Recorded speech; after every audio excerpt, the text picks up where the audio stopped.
Ja, nu. Okej. Nu är det igång. Så nu, det enda jag behöver göra när jag startar en webbsändning, det är gå in på den här och ta på den och lägga in den. Då funkar det.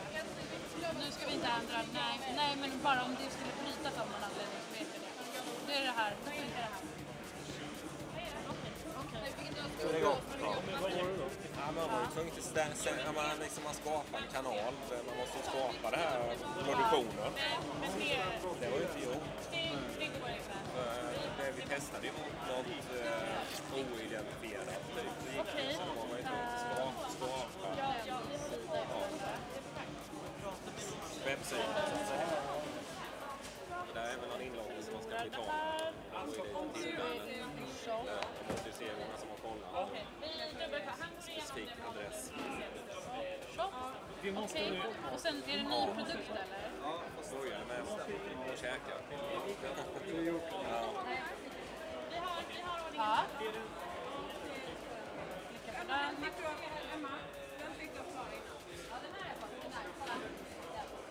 Men jag vill bara kolla ner.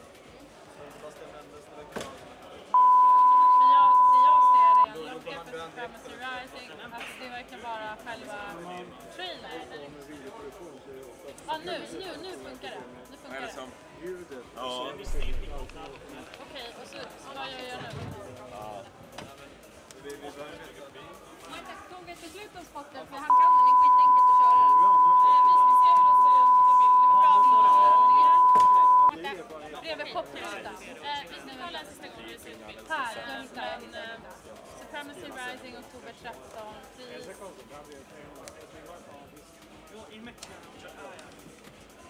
Vadå? Synlig i papen? Okej. Jag har ingen aning. Är det bra om det finns, eller?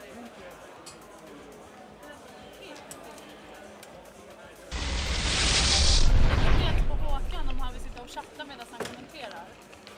Eller är det precis innan det börjar? För jag vet inte vem som ska kunna chatta med. Okej. Då har jag...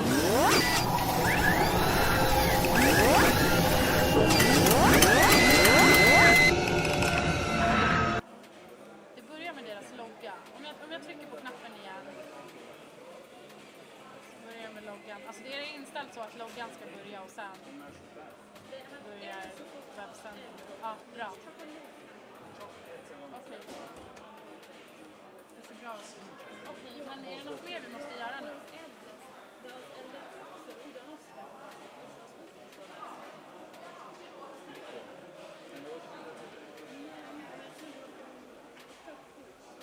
Jag har ingen aning alltså. Skulle någon vara gratis tittare? Vet du någonting om det? Nej. Är det bara att ta upp en ny flik? Med det här. Okej.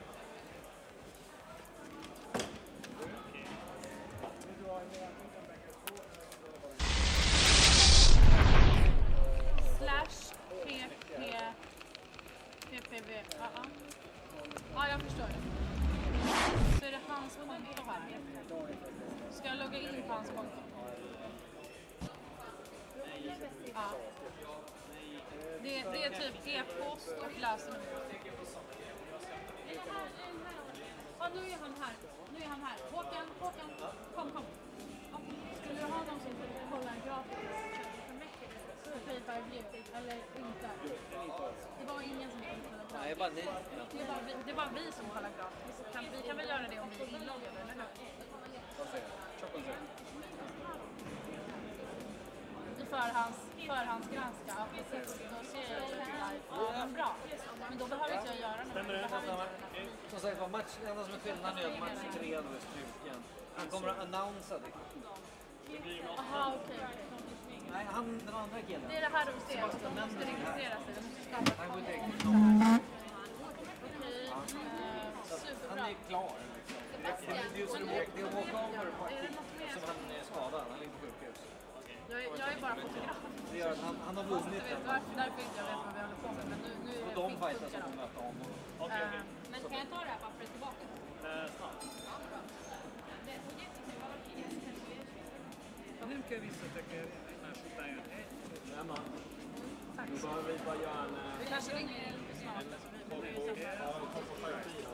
40 minuter kvar, 40 minuter. Så det kanske blir någonting innan. Alltså 40 minuter så börjar sändningen.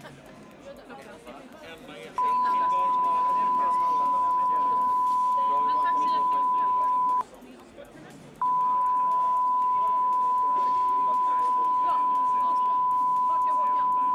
Håkan, det är okej att det här ligger ute nu? Ja, jag Det här pratade är med bra. Tango, för de passade bra att det gick upp en bild tidigare. Bra, och den här bilden är bra. Tryck. Okej, så det här funkar. Jag hoppas att jag lossnar stativet. Då har vi den här bilden uppe, och så ligger vi uppe. Ja. Vi kan göra det så fort som möjligt, kan vi lägga ut en bild bara. Ja. Vi ska tänka på det. Okej. Tack så mycket. Tack, hej. Hallå, ni. Tänk på att de hör allt här. Från den här mikrofonen. Men drar ni inte den? Jo, sänk mikrofonen. Vinkla bort den. Nej, det kommer höras ändå. Det där är din mikrofon. Det är därför. Ge det till Håkan då. Nej, det är ingen bra skål. Så, nu pratar vi inga hemligheter för allting går ut. Ja, precis. Ja, redan. På riktigt, ja. Ja. Ja.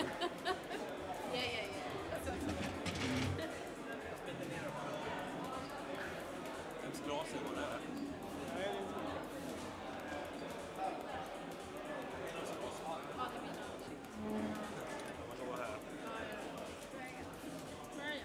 Eller kanske inte.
Julias assistent.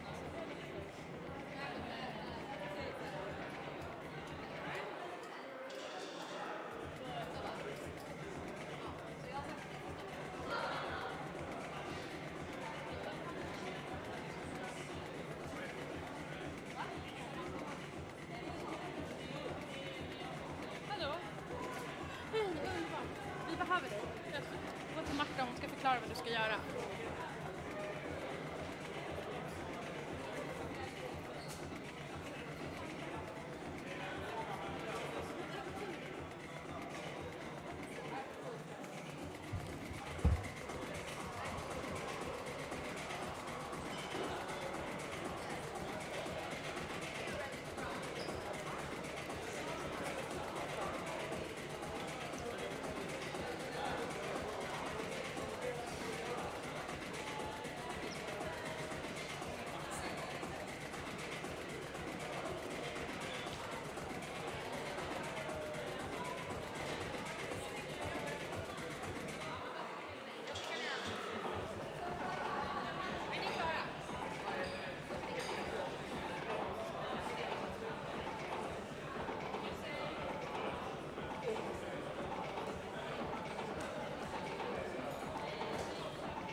1, 2, 1, 2, 3, hej och välkommen, hej och välkommen.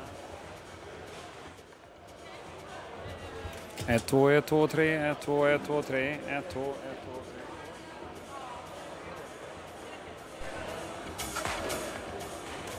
1, 2, 1, 2, 3. 1, 2, 1, 2, 3, 1, 2, 1, 2, 3.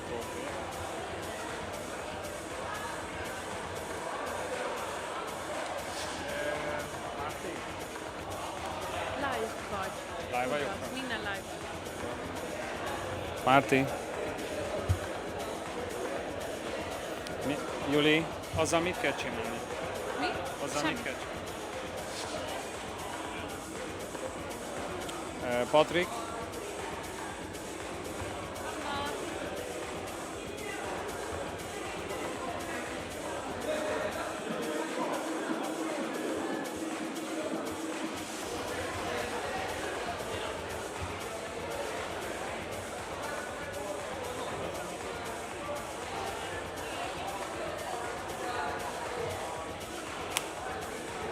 Ez a másikhoz van, Juli, ez a nagyhoz van. Kicsihez, és ezt miért nem vitted be? Nem tudom, hogy hol van a tölteni. Hát van egy csomó elem hozzá.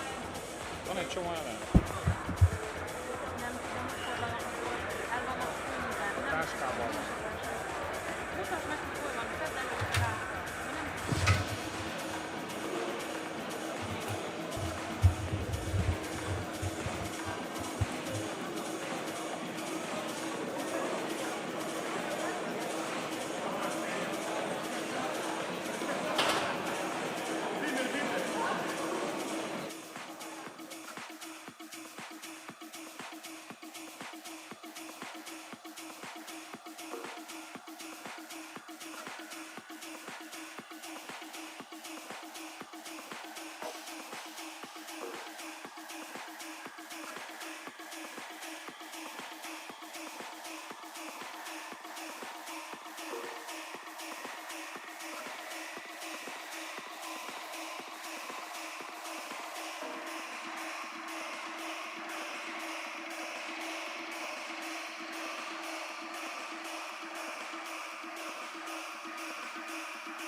Hallå, testing. Imbeciler. Jag pratar nu. 1, 2, 3, 1, 2, 3. Låt den vara framför honom.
Spontaneous music behavior.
music behavior.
Hallå, testing.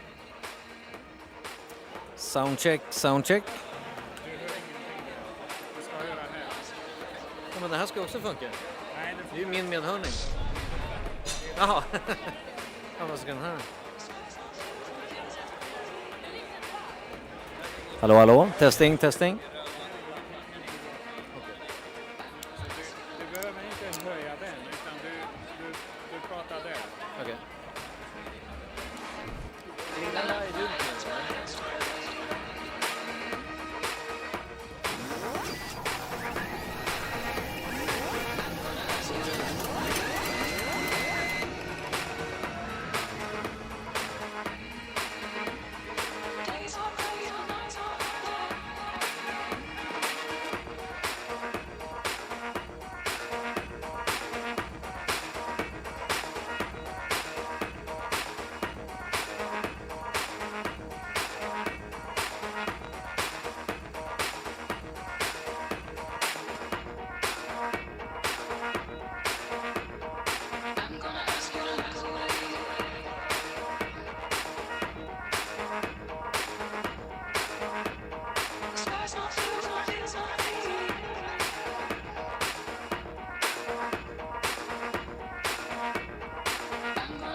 Ett, två, tre. 1-2, hej och välkommen.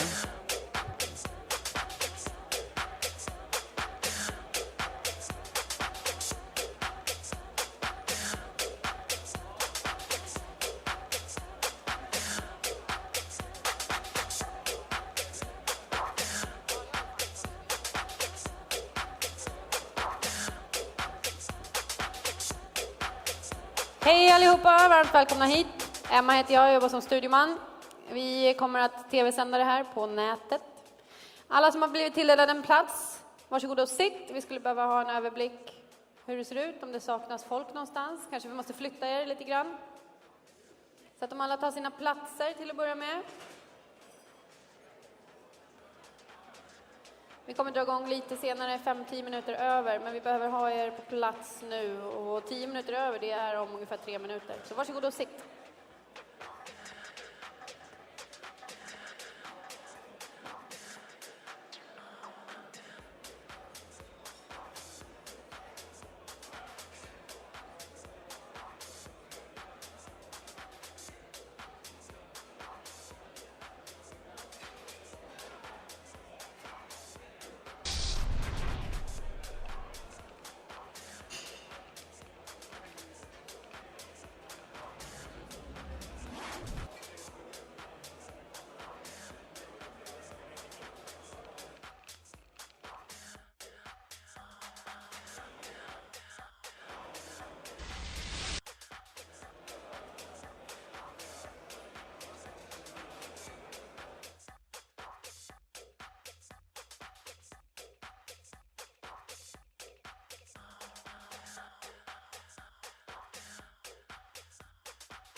Då så, gör vi oss redo för att köra igång. Vi tar alla fotografer på plats.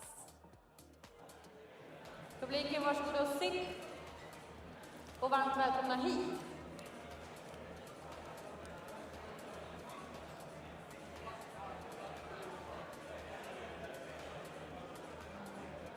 Jag har inte tagit ner folk.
En minut till live, en minut.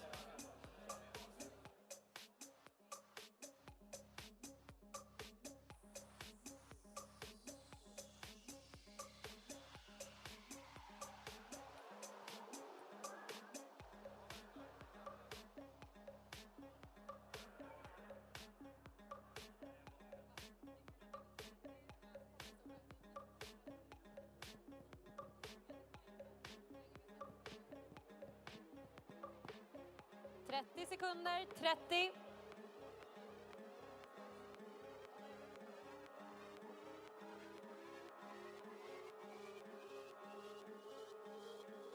Då så gänget, varsågoda och sitt. Vi ska dra igång.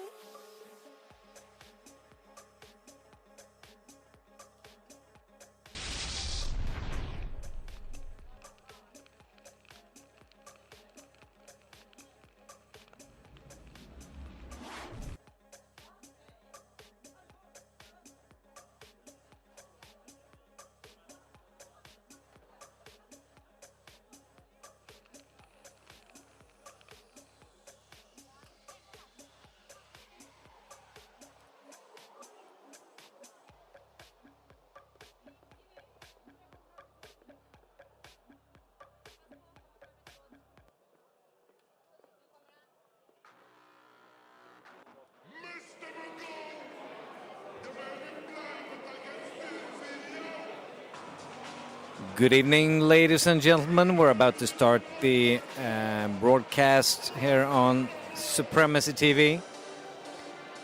We are just awaiting the initial spot.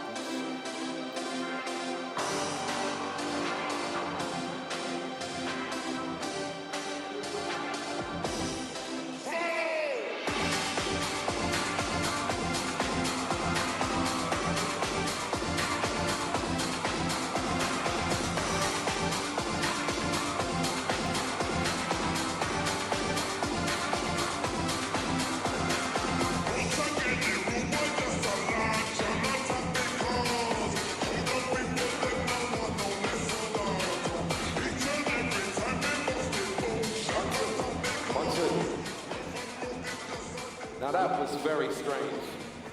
I don't remember singing it that slow. Tonight is a very historical event. Fighters from all over the world are gathering right here in Stockholm for the first time for the K1 World European Supremacy Pro Titans. I don't know about you, but I'm in the mood to make some noise. Yeah! Make some noise! Let's try this one more time. Let me see if I can go back to the old school. Supremacy Promotions, sponsored by Christo, proudly presents Bring the Noise! This is Supremacy Rising! Now that's a lot better. We're going to get started straight away. This first fight is a national K1 pro fight. In the black corner, if I'm correct, will be here. With 7 fights, 6 wins, 1 loss. Hailing from the Stockholm Kickboxing Gym. This young man is a newcomer, but one to watch out for, believe me. Ladies and gentlemen, put your hands together, make some noise for Gabriel Teymur!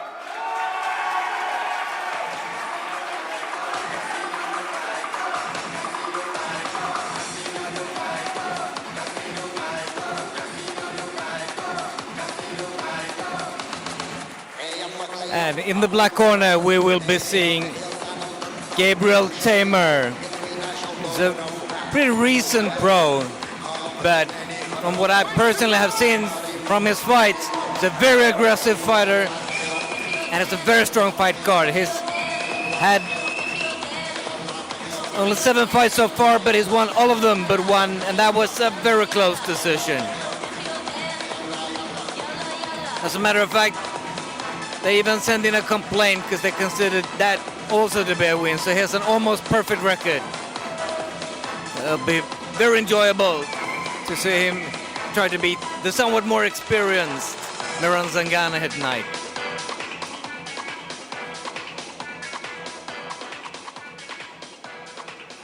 Gabriel, of course, fighting out of Stockholm Kickboxing Gym. Very aggressive fighter. It'll be real enjoyable to see him. This evening, with 25 fights, 18 wins, and only 7 losses. Hailing from the VBC gym, ladies and gentlemen, make some noise for Meran Zangana! Come on, man.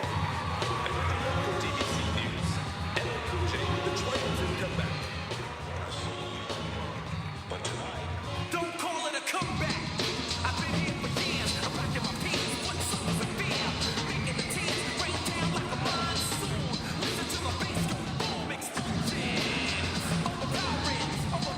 Meran is looking very decisive this evening. He has a pretty tough upcoming fight in about a month. So we can be sure that he's fit. To be honest, Gabriel actually took this fight in pretty short notice. But he's having a few good fights coming up soon as well. So it'll be pretty interesting to see these two guys in terrific shape battling out in just a few seconds.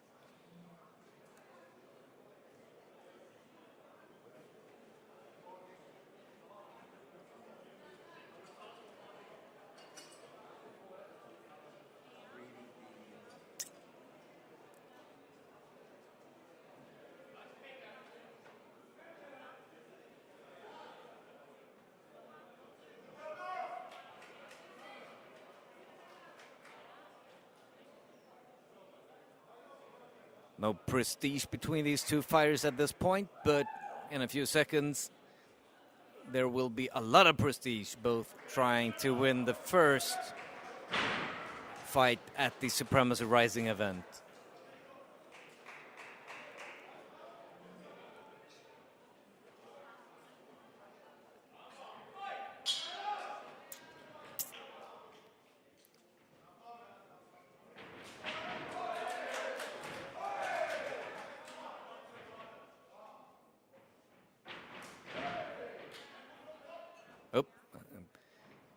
Fight begins with a groin kick, most likely not intentional, but still it's a fight.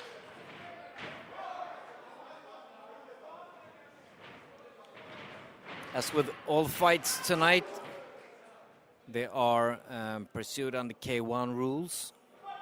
That means they are allowed to punch and kick at pretty much any area of the body, including the legs, the torso, and the head. They're also allowed to knee as much as they want to all the legal target areas. Some powerful kicks from Gabriel Teymur to begin with. Good jab there from Meran Zangana.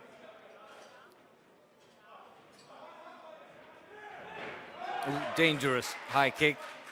Almost caught Teymur off guard.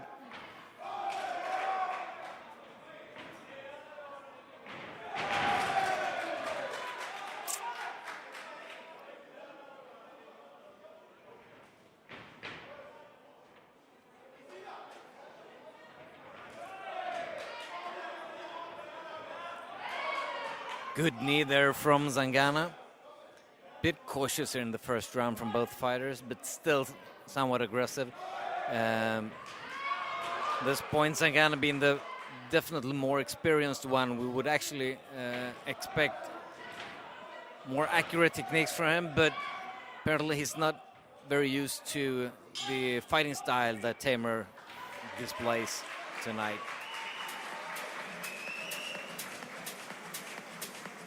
Pretty cautious introductory round.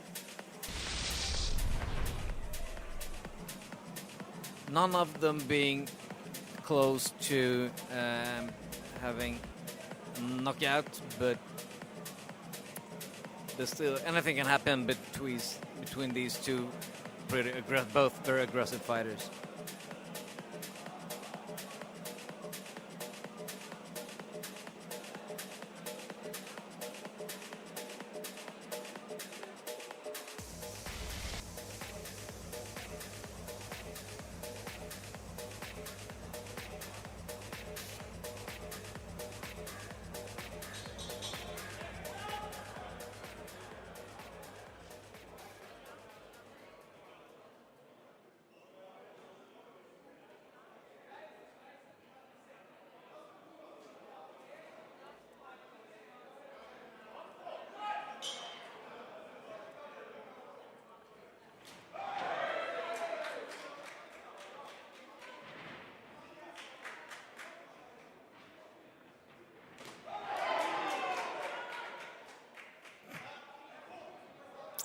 Both of them are very nicely shaping up their game here in the second round.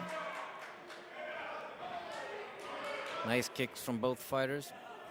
Both a bit cautious though, seems like no one, they have a certain respect for each other, so no one wants to be caught with anything that they are not prepared for.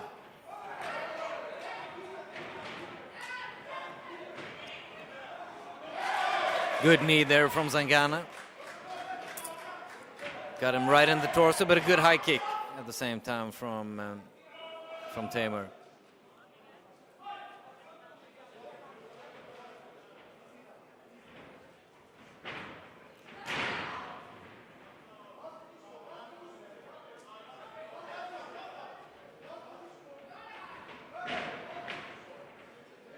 Teymur here having a bit more unorthodox style. Usually switches his legs, you know, pretty much like in Taekwondo. And it's actually a pretty good tactic, just to confuse the opponent, not knowing exactly what's about to come.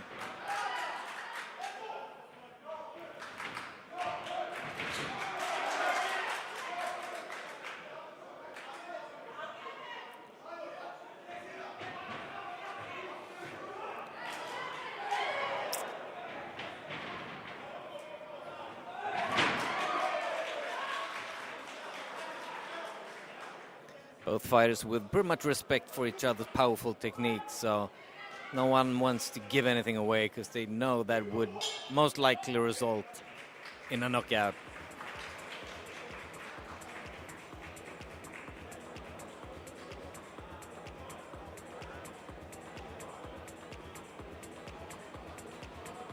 Zangana actually looks pretty fresh after the first 2 rounds.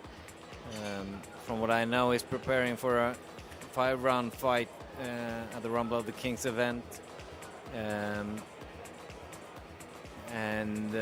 being, you know, in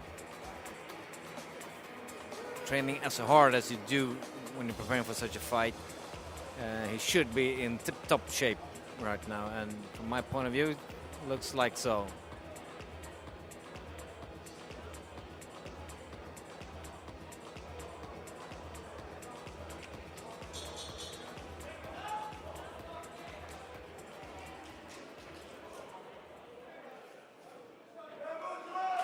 All right, so we're going for the 3rd and final round. This fight is 3 rounds. Powerful kick there from Zangana. Zangana actually accelerating here for the final round. Pretty sure he wants to improve his record now that he's got a pretty huge fight coming up. Oh, good knee once again from Zangana. His long knees are actually having really good effect. Gabriel at the same time not being too open, so actually most of the time landing in the guard.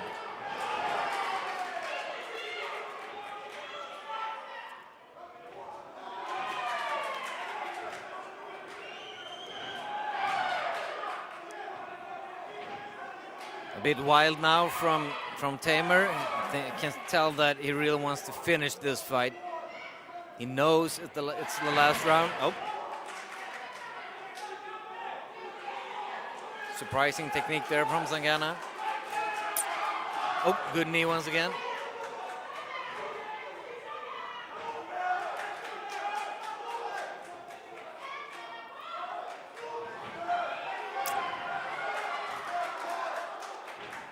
Still very aggressive from both fighters. This is actually the kind of fight that you really love seeing. None of them giving up, both just giving, oh, good one. Giving all that they can, all the way to the bitter end.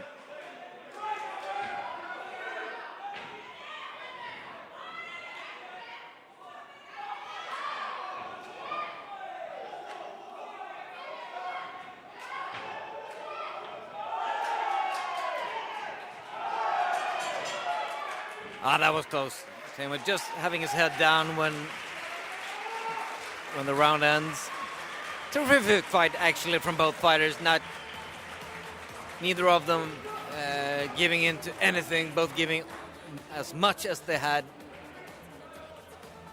and both of them making the Supremacy League really proud of having them.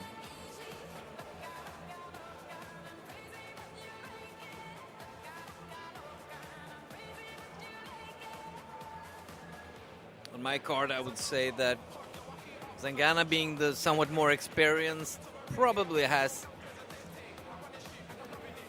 a little higher likeliness of getting all the score, but we will see in a little while.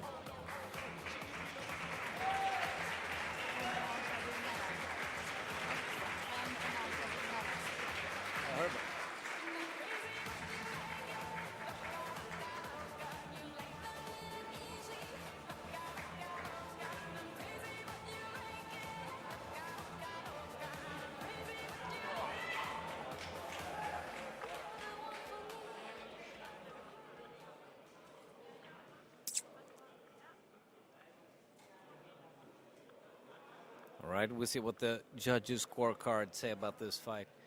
On my behalf, I would think Zangana, being more experienced, actually collected more points as well. But you never know. It's a martial arts thing, and anything can happen, really. 1-2.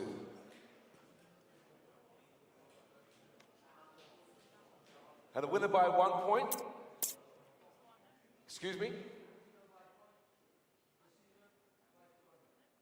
You heard the man.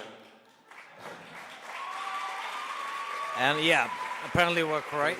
I didn't exactly hear the scorecard points, but Zangana got the score with, if I heard it correctly. I need you, congratulations, I need you very quickly to walk us through the last few minutes of what you just did. That was incredible. Thanks, I don't remember so much, but I was a little bit stiff in the beginning, but I got the feel of it, and it was a little bit better. 18 wins, now 19.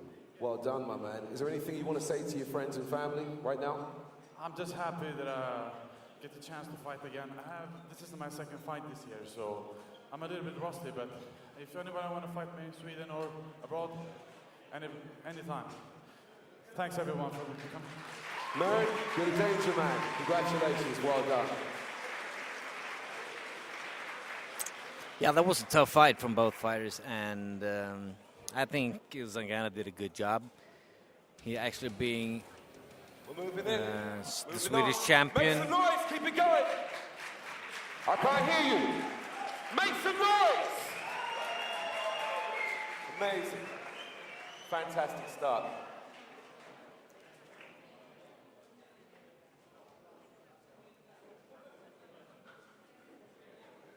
Well done. This next fight is an international K1 pro fight. It's kind of exceptional. In the black corner, this young lady's been training with some of the best. Badir Hari, Melvin Manahoff, coming straight out of Netherlands from Mike's gym. 25 fights, 16 wins, 9 losses. Ladies and gentlemen, make some noise for Mellony Geugjes. It's been a ride. I guess I had to go to that place to get to this one. This bit will be very interesting. In this fight, we got Jenny Krigsman from Stockholm, Sweden, fighting against Melanie Geugjes from the Netherlands. And Melanie is WFCA world champion in K1 rules, so she's got the experience. She's had around 25 fights, and she is being trained. She's training in Mike's gym in Amsterdam, so she's actually training together with Badir Hari and Melvin Manhoff and other vicious fighters. 32 fights, 17 wins, 15 losses, 0 draws. No pun intended. Ladies and gentlemen, put your hands together, make some noise for Sit One Chai, Jenny Krigsman.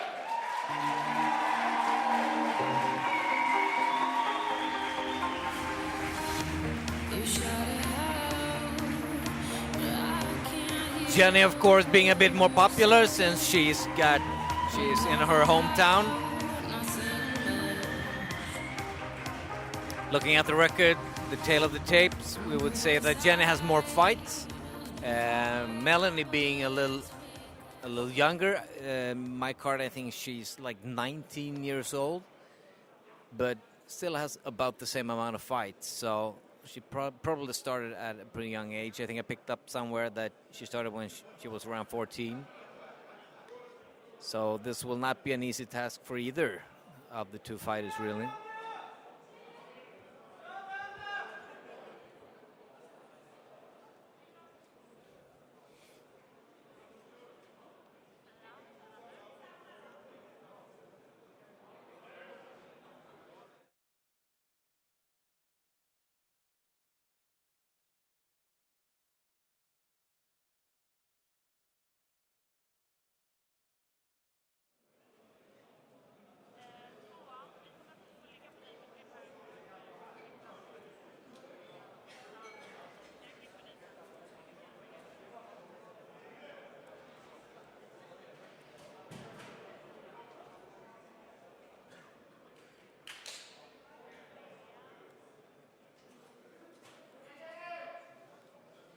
And of course, since this is K1 rules, there's no traditional Muay Thai. The white crew is skipped. They just go straight fighting.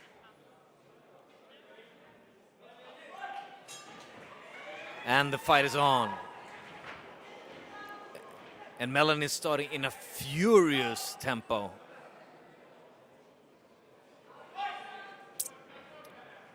Wonder if she's trained to keep that pace up, because Jenny is very well trained as well. So we'll see how this will end.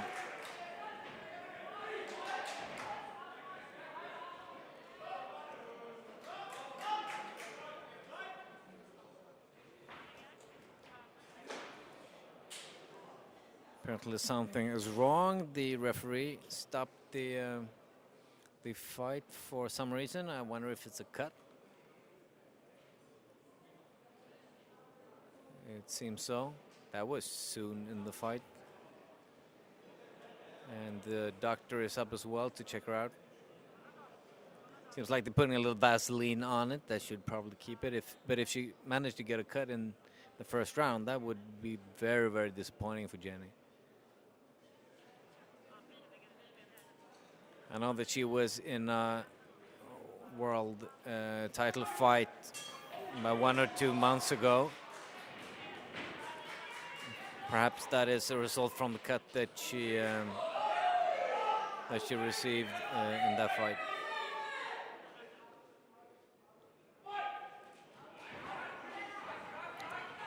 In Supremacy K1 rules, they're only allowed to do one knee from clinch. And that's why Jenny got ooh, good knee there from Jenny Krigsman. Vicious one. Seems like there's blood pouring from her what seems to be a cut.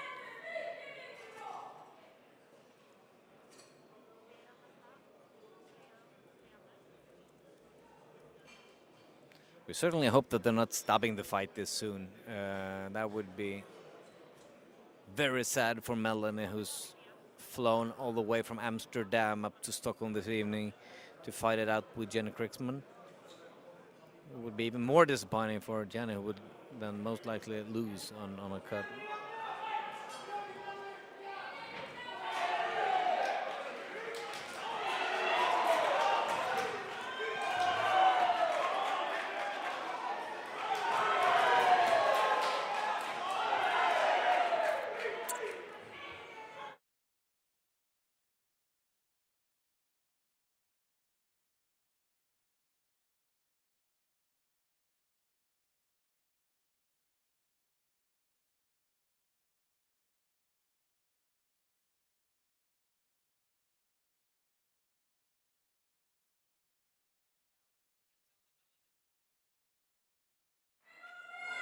Mellon is being the more aggressive fighter in this fight, but Jenna Krigsman still being more tactical with her fighting. She aims longer, knees harder, but not getting the more points though. So from a scorecard point of view, I would actually say that Geugjes is in the lead at this point.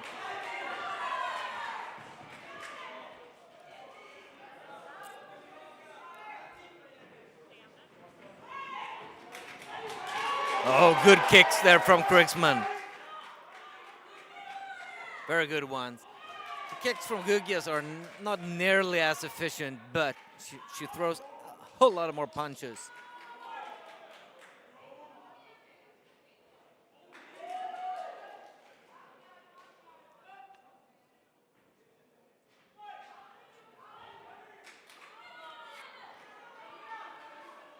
Well, she has Krigsman cornered, but she does. Oh, good knee there. Good timing in that one.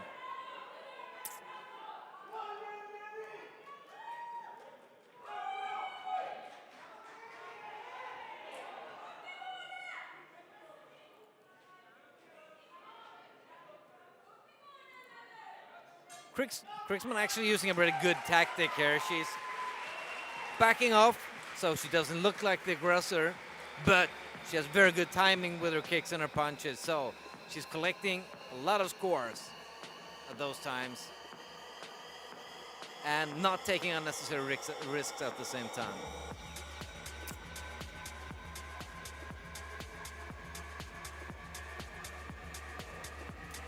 You can see Geugjes looking fresh. Not exhausted at all, but this fight is 3 rounds. Each round is 3 minutes.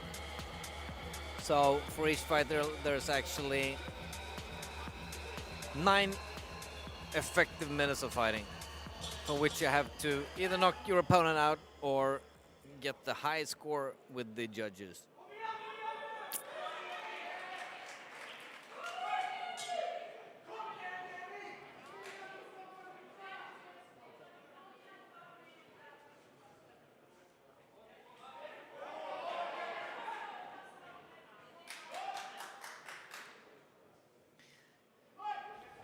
As she's, ooh, good punch there from, she's not allowed to catch the leg like that. Very good punches from Krigsman at this point. Actually taking over somewhat, being more tactical at this point. There's more techniques coming from Geugjes, but there's certainly more efficient techniques coming from Krigsman. I don't know if that will hold on the judges' scorecards, but from a fighting point of view, it looks terrific at this point. Good kick there once again from Krigsman. Ooh, and once again. Yep, and once again, but she caught one on the way out though.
The fight is being a little more cautious now. I don't know what the cut on Jenna's forehead looks like, but it seems to have stopped bleeding.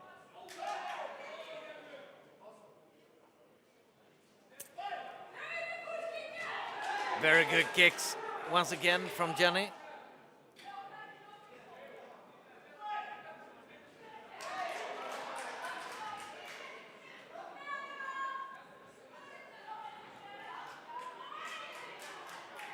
Ooh. Cornered once again by Mellony, but answers very wisely with a long knee. I would say after 2 rounds, from a points perspective, Krigsman is actually catching up somewhat. But altogether, Geugjes is still the one somewhat in the lead, I would say.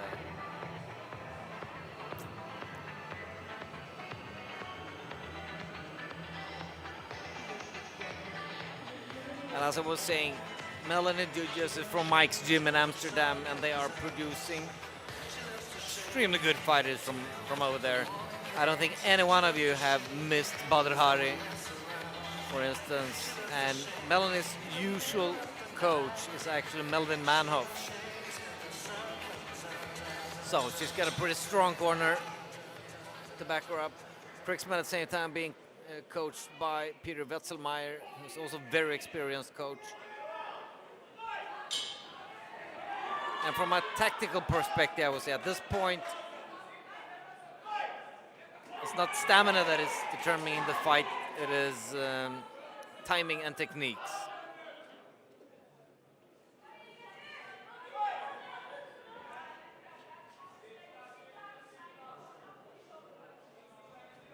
Keeping a perfect distance, Jenny, actually. And Melanie aggressive. Oh, very dangerous high kick that just swooped next to Jenny's face. That shouldn't be allowed. You're not allowed to press your glove towards the face, like, and she gets cautioned for that.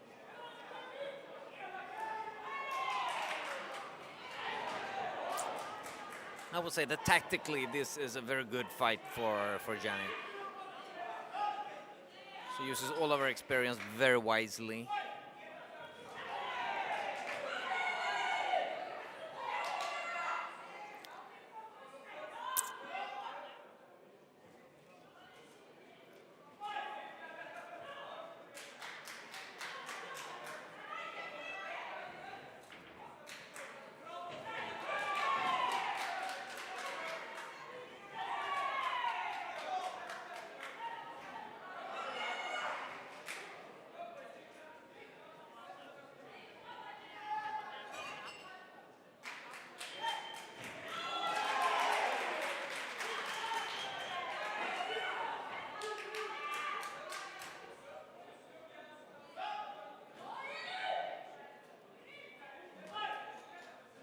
It's the third and final round, so they really have to be aggressive in this final round, since it's been pretty close. It's hard to say how the judges will score, as Jenny has been more tactical, landing very good points, but at the same time, Melanie has thrown hundreds of techniques at the same time. So, and a lot of those have, of course, landed as well. Yeah, she's just hunting Jenny down right now. But yeah, as we can see right there, the tactic holds.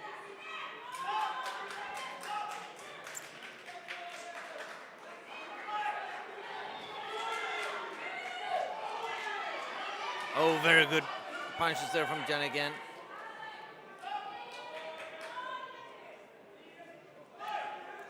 Still, Geugjes being the far more offensive fighter.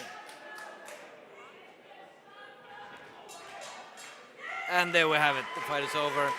Can't really tell who's gonna win this, but from a scorecard perspective, I would guess I would provide the Dutch with a victory. She's serving much more techniques altogether, and that would probably give her the scorecard.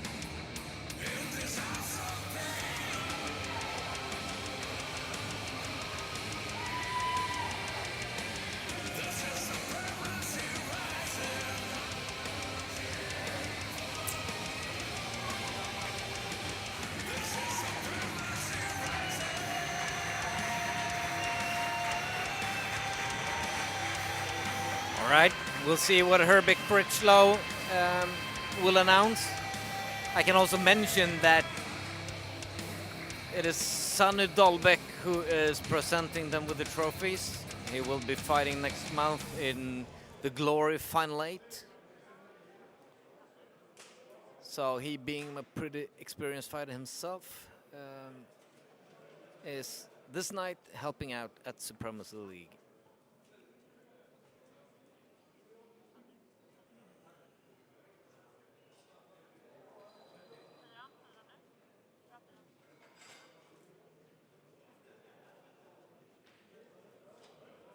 All right, we can tell Herbie Critchlow, not being a fighter himself, is not very familiar with the terminology in... By decision. Let's see what it Judges is. to 1. The winner, in the black corner. Yep, as we thought, the amount of techniques made the difference. So the Dutch actually got the win. Not completely surprising, but a very, very good fight from Jenny Krigsman at the same time. Let me see if I get this straight. You're 20 years old. I'd not like to meet you on a dark alley. That was incredible. Talk us through the last few minutes. She's 20 apparently. I only thought this fight I have to win. It's 9 months ago that I fought. And I was so excited to fight again. Your gym's got quite a few historical people. So you're walking in the footsteps. Well, I'll tell you what, you're doing a really good job. Make some noise, ladies and gentlemen. Yeah, that was a good fight from Geugjes. Not the most technical fighter I've seen, but she exhausted Krigsman as much as she could, and she did all that she needed and a little more to get the victory. This next fight, unfortunately, has been a walkover due to the fact that Akeem Sadiku has been in an accident. We hope he gets better, very speedy recovery. So we'll be walking on. Sebastian Mendez will be walking straight through to the title fight. Moving on. This next fight is an international K1 apparently Akeem Sadiku in fight number 3 had experienced a car accident and is hospitalized at this moment. Wow. So it gives Sebastian Mendez the opportunity to go straight to the final against the winner of next fight. 1 draw. And with an incredible 16 KOs, hailing from Germany, from the Thai Boxing Club Singen Gym, trainer Ralph Hasselhoff. Ladies and gentlemen, make some noise for Sebastian Mendez! Actually, I think they confused it a little bit because Sebastian was the one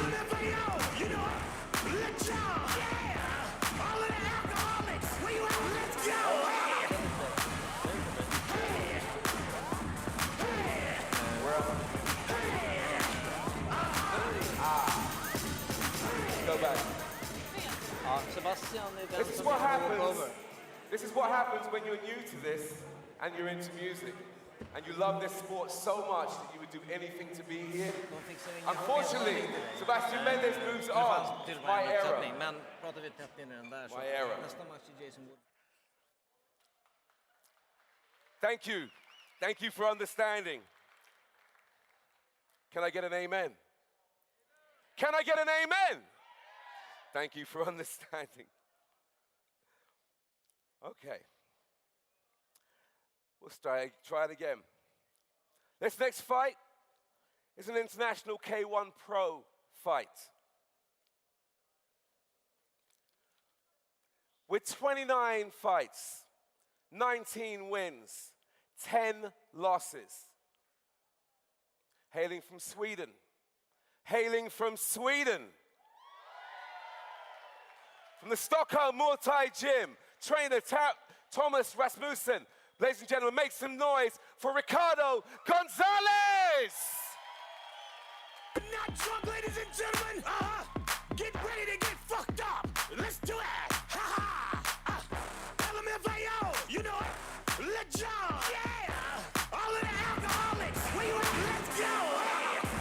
All right, this next fight will be a pretty interesting one. We got the reigning Swedish champion, Ricardo Gonzalez, 2 times a reigning Swedish champion. He's coming on right now, and he's been fighting for many years. He actually took the WK's gold World Championship silver medal back in 1999. So there will be 2 very experienced fighters in this fight. With me to comment on this show, I'm also having Rickard Nordstrand right here. Hi Rickard, please say some nice words to the audience. Yeah, it's going to be a good, great fight, and I hope that Ricardo is in good shape, because I think he's going to have a good opponent. Yeah, this will not be an easy fight for either of the fighters actually. Ricardo being in tremendous shape right now. He just got back from being in shape for the World Championships. With 77 fights, 51 wins, 26 losses, and was a contestant but in the challenge Jason of all Woodham time. having almost 3 times as many fights. Make some noise for Jason, the Warrior Woodham!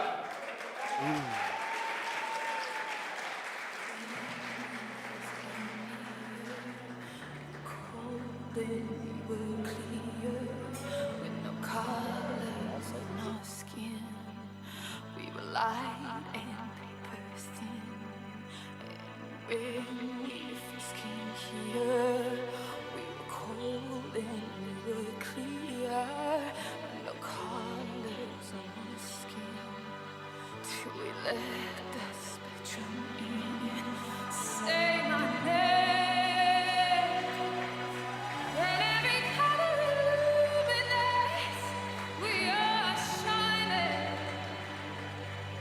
Woodham being a very tall fighter, I think is a bit over 180.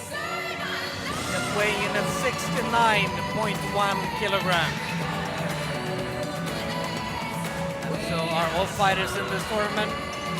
This is one of the second semi-final in the Supremacy Titans division, meaning 69.100 kilograms.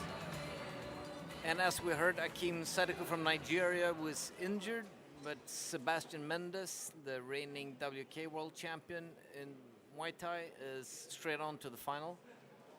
And he will meet either one who manages to defeat his opponent in this fight. What do you say, Ricky? Do you have any experience of Ricardo Gonzalez? Yeah, I've been practicing with him last summer, and he's a very aggressive fighter, so it's going to be a very, very good fight, I reckon. And actually, we've seen, I have seen Jason Woodham fight, was a few years ago in Thailand. And he was also very aggressive fighter, more traditional, even though he's been living in Thailand for 3 years and training full time. Has more of a European style, actually, from the point of view that he punches hard and throws a lot of low kicks. So see, personally, I don't think these guys' legs will be 100% tomorrow. You know the feeling from that, right? Yeah. I know the feeling about tournaments. It's painful. Yeah. And it doesn't stop hurting just because you're kicking back. No. Oh, very decisive kick there from Woodham.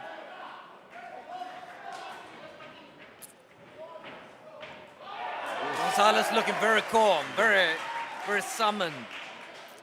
But I gotta say that Jason is the aggressor of the two at this point. Good knee there.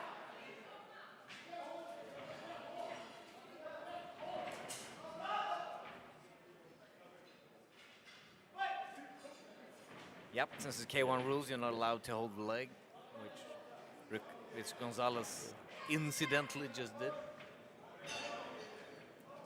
And you can see one of the fighters going southward, Ricardo is doing, so maybe that's a little bit problem for yeah, because that's usually a problem, because you're used to training with people who have an orthodox stance. Yeah. And when you meet someone who doesn't, it kind of changes the game. Yeah.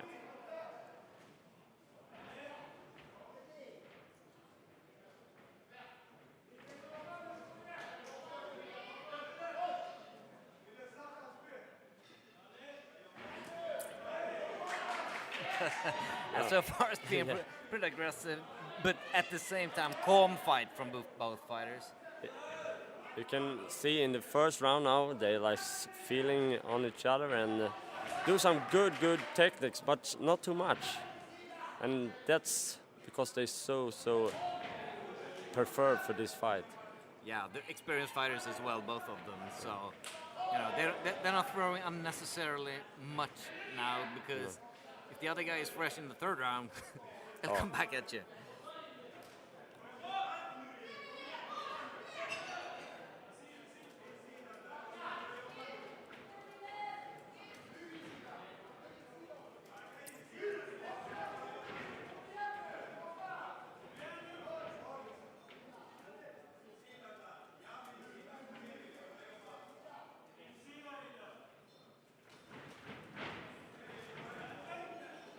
Yeah, Woodham is throwing a lot of low kicks, but Gonzalez is blocking them very nicely, and that hurts. You know, just kicking someone full power over the knee is actually quite painful. And Yeah. you kind of tend to stop doing that after a while.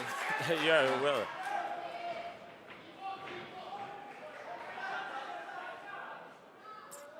It's hard to say that's have the first round because it was very close to each other. Yeah, I agree. It's a pretty even fight so far. Yeah. Relatively few techniques being thrown. Both very aware of what they're doing.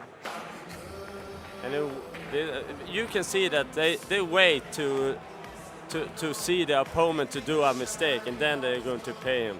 Right. So both people are awaiting the other one, which actually makes the first round usually a bit Boring. relatively non-interesting. Exactly. So, from my point of view, I would expect the second round to be lots more filled with action, and the third one probably being a craze. Yeah. The third one, I reckon it's going to be the war. Yeah. That you're going to see who's going to get the fight in the third round. Yeah, because they're fighting for a pro belt at this time. That's no shit. No, that's So, a good one. From what I've heard from Woodham, he's not planning on leaving Stockholm without a belt. Oh, that's interesting.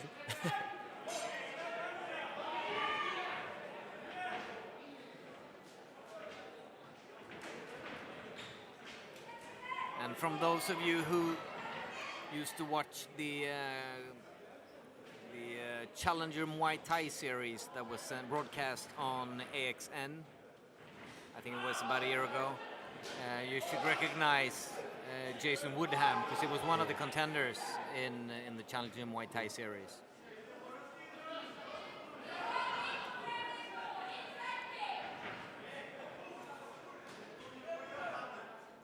Now you can see Ricardo is the guy that's coming forward, but he doesn't do so much. So I agree. The one throwing more techniques at this point is definitely Woodham. Yeah. Even though Gonzalez seems to have a good plan of what he's doing, Woodham is doing a little too much. Yeah, he does. He doesn't actually get to control him as I think he has planned to. So it seems like Woodham is actually making Gonzalez work more difficult than it would need to be. Yeah, well, it's looking like Gonzalez is steering the fight, and Woodham is just trying to do a lot that he can to make him go away.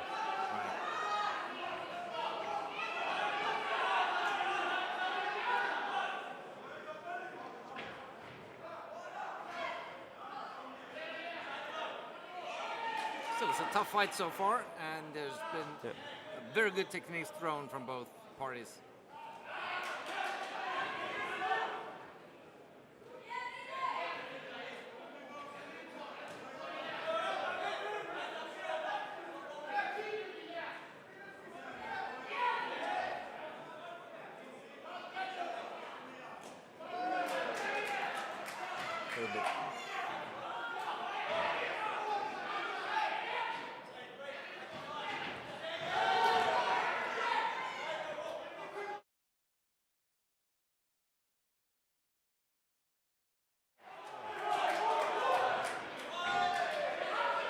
Yeah, So I can see it's Gonzalez is going to have a little bit problem in this round, and then I think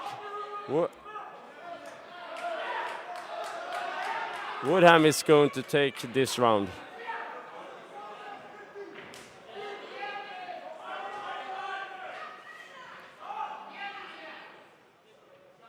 If Gonzalez is going to win this round, they have to put up some more speed because Woodham is taking this round.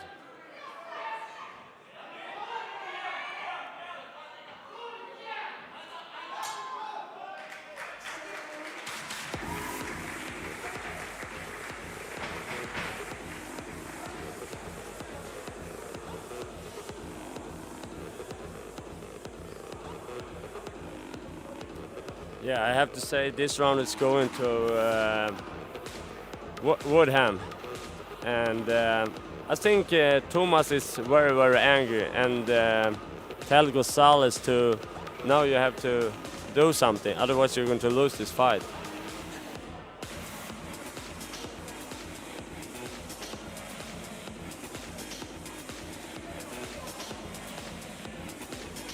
But if you see the two opponents, you can see that Gonzalez looks not so tired that Woodham is doing. I agree, he looks very fresh. It seems like he's been saving up for the final round. Yeah. We'll see if that is so. Otherwise he is in very big trouble. Yeah, I agree, because he's probably lost the first 2 rounds. Yeah. So that would mean he would have to completely dominate the third one, or have to knock Woodham out. Yeah, that's true. And that's not an easy task. No.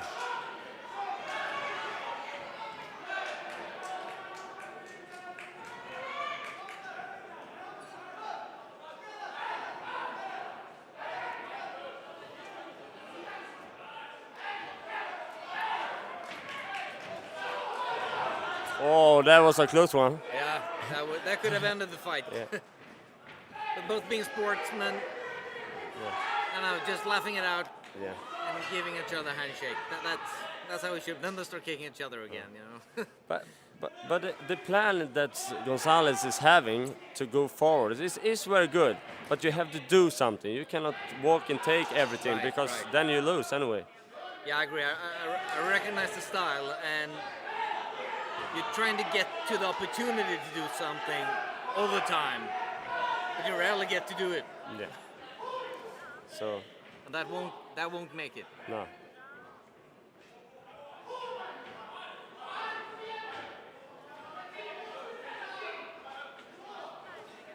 Every time Gonzalez does something, Woodham is paying him back.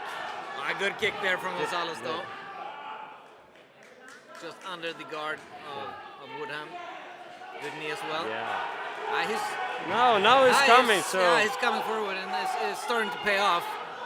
Question if it is too late.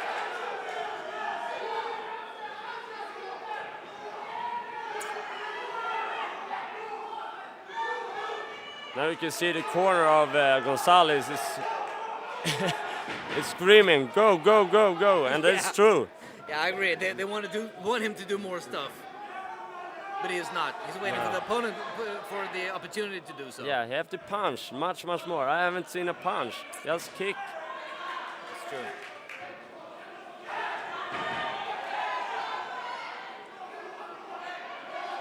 The worst you know when you have a fight, that's when your opponent is like kicking, taking a... Oh, that was a good one. Oh. And mix everything up, so you never know what's coming. That guy that just kicks, it's pretty easy to read. Oh, no. Tremendous knee there. Actually, Woodham is starting to look a bit tired. Yeah. And Gonzalez have to use his hands. Now. Oh, close one again.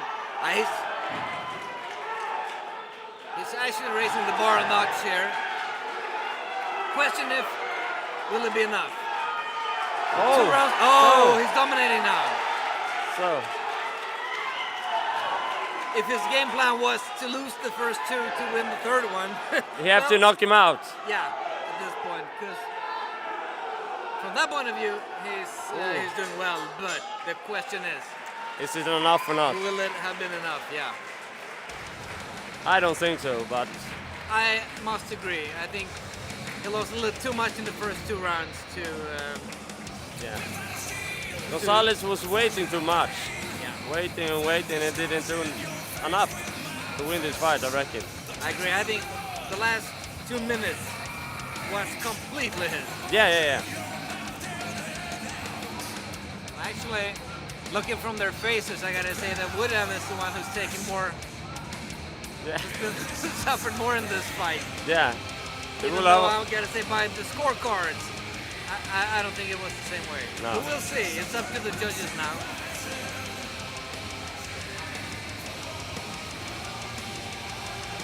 I mean, whoever wins this fight has to fight a fresh Sebastian Mendez after this. So you have to think about that when you have a fight like that. It's a fight after this one as well, and exactly. So from that point of view, it's Gonzalez, been a good tactic from Gonzalez. Yeah. But is it you enough? have to win to begin with. Yeah. Ladies and gentlemen, the winner by unanimous decision in the white corner, Jason Woodham. Yeah, like we thought. Yeah. Woodham totally did enough the first 80% of the fight. Yeah, he did you it. would say, even though Gonzalez, actually increased in the end of the fight, that was a little too late. Jason, job well done. We'll see what Woodham has to say. Yeah, it was a bit sloppy towards the end. Got a bit tired. I haven't fought for 3 months. I'm used to fighting like every week or every 2 weeks in Thailand. Hey, it showed tonight, but now with this one out of the way, you have to look out for the second one. Mate, job well done. Ladies and gentlemen, Jason Woodham, make some noise! Yeah, that was a good fight, very tough. Yeah, it was a very interesting fight, and you can see that Gonzalez have like his Thai style, and Woodham is like pushing and do his K1 much better than Gonzalez. And yeah, I think he adapted to the system somewhat better than I would say that Gonzalez did. Yeah. How you guys feeling? So, yes, congratulations, Usually man. this is impersonal, and most masters of ceremony keep the show rolling. Personally, I like to say, Stockholm. Holy shit. How are you? Make some noise! That's what I'm talking about. Let me get this right, Lord, forgive me if I don't. This next fight is an international K1 pro fight. In the black corner, with 24 fights, 15 wins, 9 losses, hailing from Iran, from the IKF Asia Gym. Ladies and gentlemen, make some noise for Siavash That's fun! You must be so crazy. Bitch, I beat your boy back, standing in the midst of my comrades. Bitches can't fade me, plotting, but they ploys crash, fucking with the midst of my comrades. Have you really thought about your partner? All right, for this international K1 pro fight, we will see in the black corner, since in Supremacy it's the black corner against the white corner, compared to the traditional K1 style when you have red against blue. We are seeing Siavash from Iran. He's flown in for this fight, and he is the Iran champion of Muay Thai. Heading from the beautiful country of Sweden, with 20 fights, 14 wins, 6 losses. Incredible. Ladies and gentlemen, make some noise for Abdul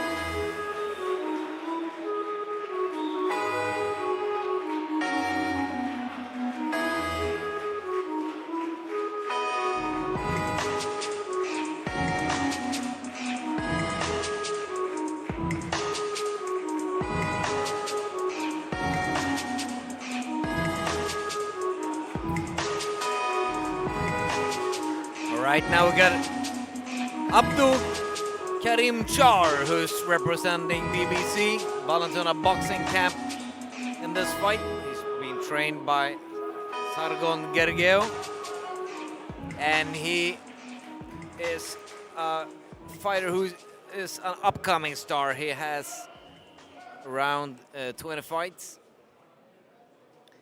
and in this fight I would say that Dastvar is being the somewhat more experienced. He's actually fought at Lumpini Stadium, which is considered the most prestigious Muay Thai arena in the world, in Bangkok, in Thailand. But Abdul Karim, at the same time, actually defeated Alan Wold from out of Norway just a few weeks ago, who's a respected Raya Damnarm champion. So this can go either way. This will be a very interesting fight. I would like to thank Rickard Nordstrand for having been here with me. He is going down to watch the fights from the from ringside from here on.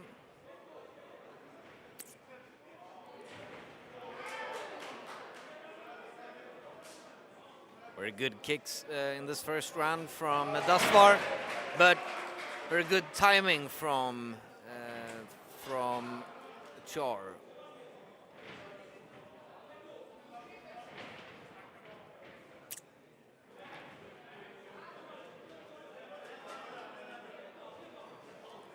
As we can tell, seems like Chor is the taller one. Seems like he has at least 4 or 5, perhaps 6 centimeters height advantage over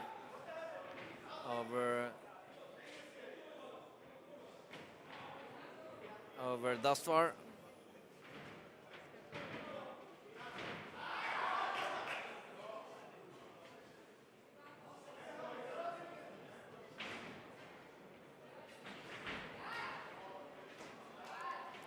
Actually, both fighters displaying tremendous techniques already from the beginning. Very, very good techniques. Oop, no catching the leg.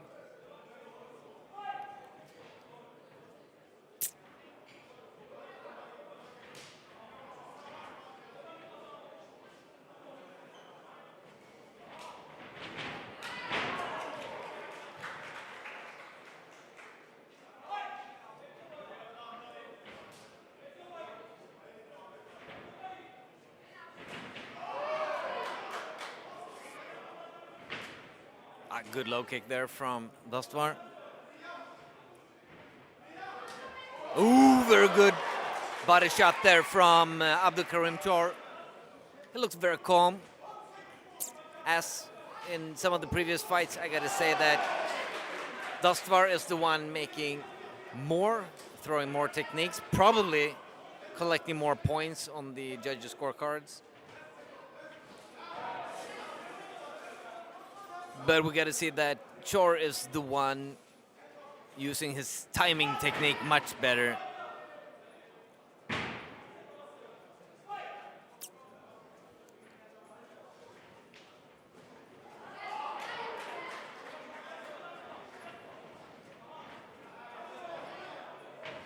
I think actually concerning K1 rules, I think that Chor has more K1 fights than Dastvar. I don't know the exact amount of Dastvar's, but I've seen Chor do a lot of very good K1 fights over the years. Really difficult to say who's the winner in this first round. Dastvar doing more, Chor actually landing more exact techniques, so it can actually go either way.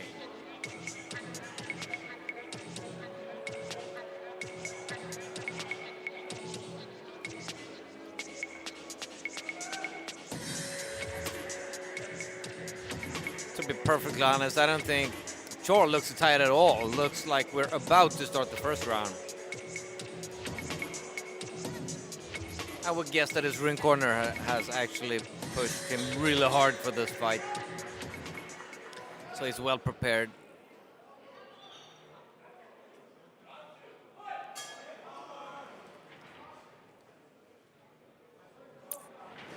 Ooh, good kick there from Abdul Chor.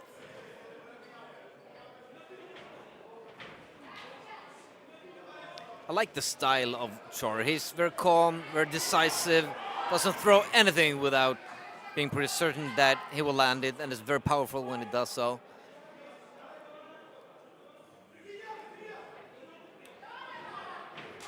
Oh, good kick there as well. If I was Dustvar, I would try to move out of the way when these kicks come crazy in. From where I'm sitting, Dustvar actually looks a bit tired, at least compared to Chor. Oh, that hurt. That hurt as well.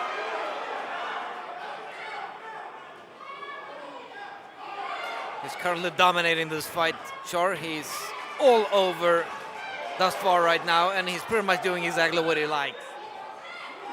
He's a very strong fighter. We're gonna have to look out for this man in the future.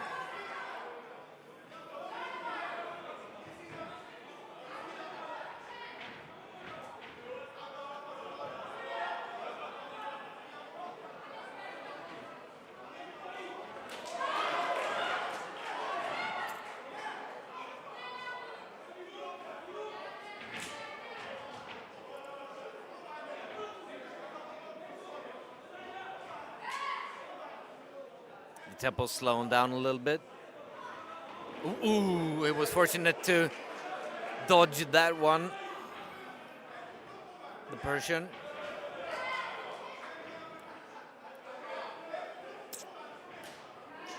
Still extremely good kicks from Chor, and they're tormenting the arms of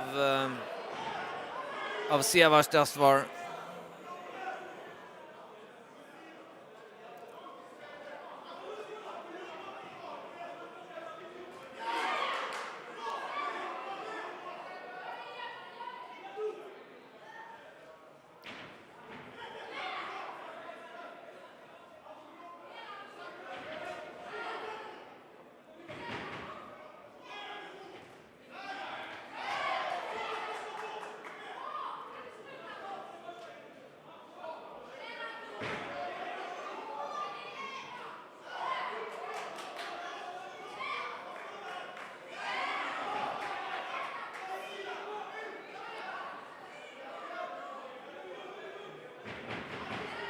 I would actually say that if Chor would increase the tempo a bit more, he would probably end this fight anytime he chooses to right now, because he looks very tired.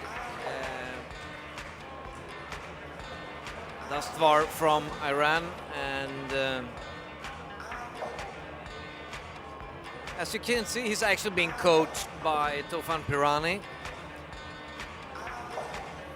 He was supposed to, Tofan was supposed to have a world title fight at this event tonight,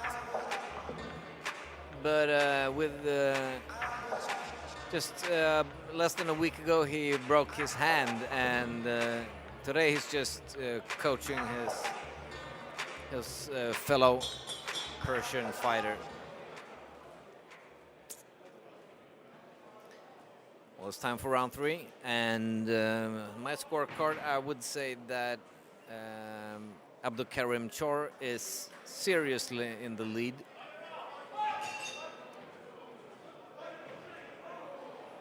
And Dustvar really has to increase the tempo and land more techniques if he wants to get a win at this fight. So, interestingly enough, Dustvar being the more experienced fighter with more title as well. He's one step behind Chor at every moment right now. Oh, very good technique there from Chor.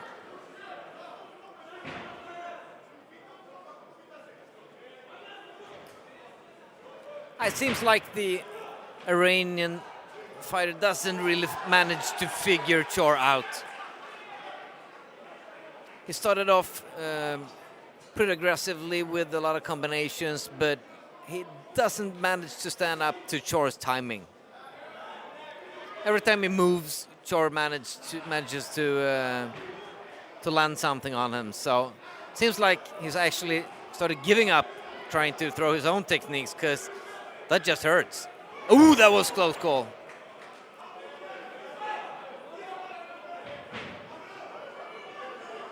It's very mixed techniques from Chor as well.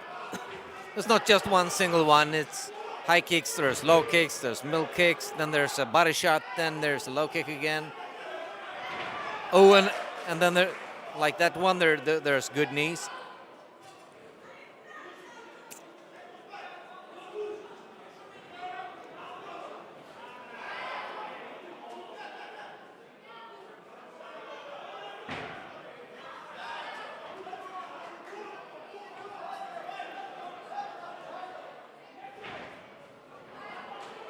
Oh, that was a severe kick from Abdul Chor. He's pretty much doing what he likes right now. I mean, he's so in charge of this fight now, so he's actually just looking for the opportunity to end it.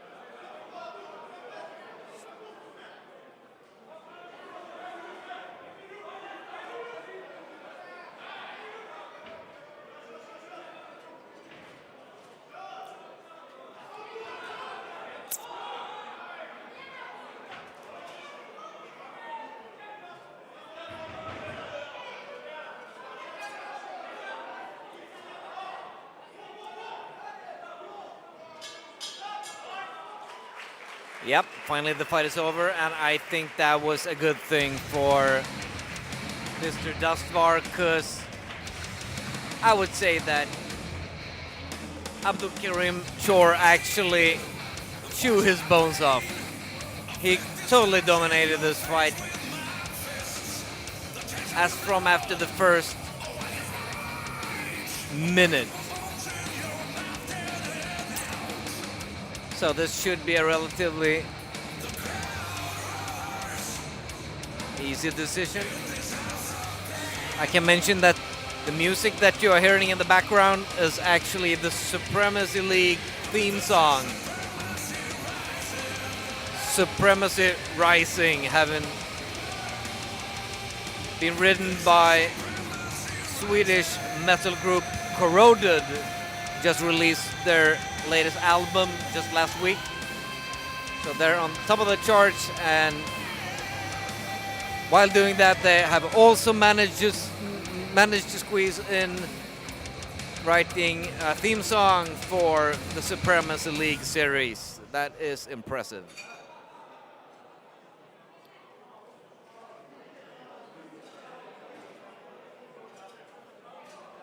Ladies and gentlemen, the winner by unanimous decision in the white corner, Abdul Chor. Yep, white corner got this one. Abdul Chor. No surprise, apparently the judges saw the exact same fight that we did. Abdul. Wow. Job well done. Do you want to walk us through the last few minutes of... Sorry? Want to walk us through just the last few minutes of what was going on there? Because that was lightning. I don't remember, I was like... I thought it was yelling, knock him out, but I was too still. So I couldn't use my hands and not much. Well, my man, tonight's an historical event. It's the first time in Sweden. I know you've got friends and family and fans. Would you like to say something out to them? Thanks for coming and supporting me. I have them in the real life, so it was nice. Ladies and gentlemen, Abdul, make your noise.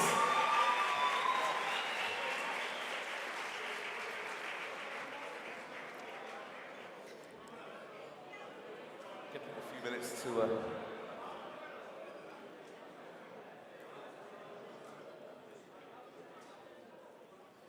All right, we're looking to get the next fight up and running. We just, of course, want to let the fighters get their pictures taken in the ring. It's their 15 minutes of fame. Make some noise! We've seen a lot more of him in the future. This next fight, it's an international K1 pro fight, and I will get this right. With 12 fights, 12 wins, 0 losses, 0 draws. Hailing from Nigeria, from the Combat Sports Promotion Gym, trainer Gabriel Kingsley, manager Mikael Ndawa. Ladies and gentlemen, make some noise for Charity Abdul! So the next fighter here, Charity Adebor, has actually flown over all the way from Nigeria for this fight. She is the reigning Nigerian champion. She is threefold Nigerian champion, and she is the WKA K1 world champion as well. She's had 12 fights. Actually, she went to the wrong ring corner. That was interesting. She got the wrong coach there for a while. Her contender, fellow fighter tonight, with 16 fights, 14 wins, 2 losses. From Sweden, hailing from the Stockholm Kickboxing Gym, trainer Teymur, coach Sami Keika. Ladies and gentlemen, make some noise for Zena Geugjes!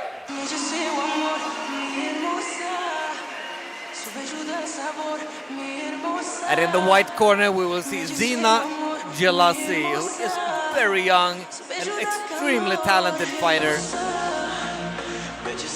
She's had 16 fights, which is actually a few more than Charity. Charity has had 12 fights so far, won all of them. She has a perfect record. 12 fights, 12 wins. Zena has had 16 fights, but 14 wins out of those, so almost undefeated. But I don't know the exact losses on her side, but I know that one of them was in the World Championships last year, and she lost to the girl who then became world champion.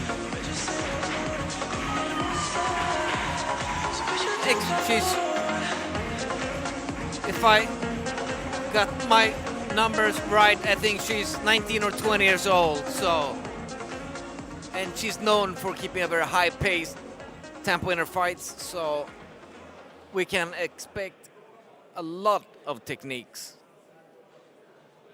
when this fight begins.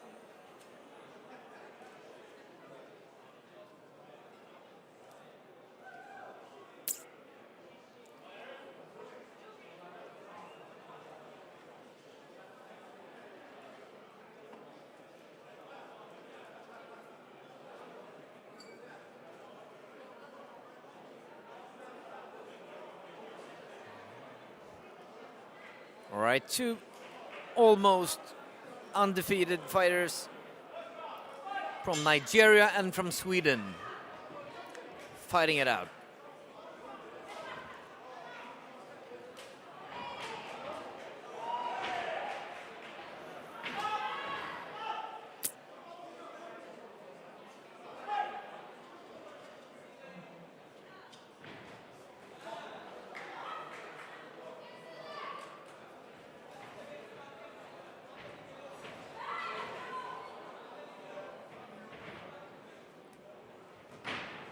Good high kick there from Adebor. Very good jabs as well, but you can tell that Geugjes is actually being the one more of a skill shot here. She's the one who's waiting a little and then puts it. Good knees. And the referee tells her that when you're in the clinch, you're only allowed to to throw one knee, then you have to let go of the clinch. That's the K1 rules.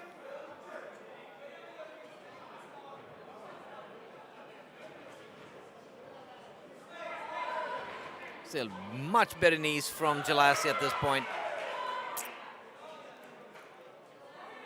Better boxing, though, from Adibor.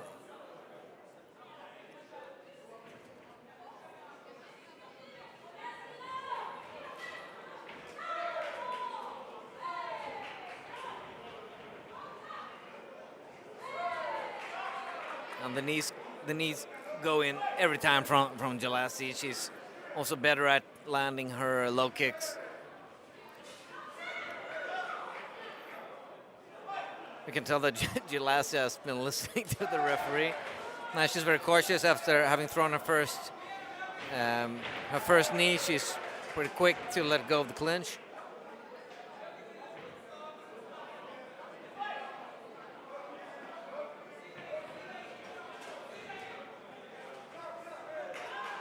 Good knee once again.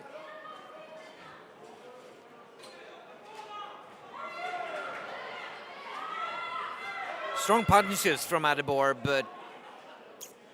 but she's taking a lot of force from those knees from Gonzalez. Good footwork as well, but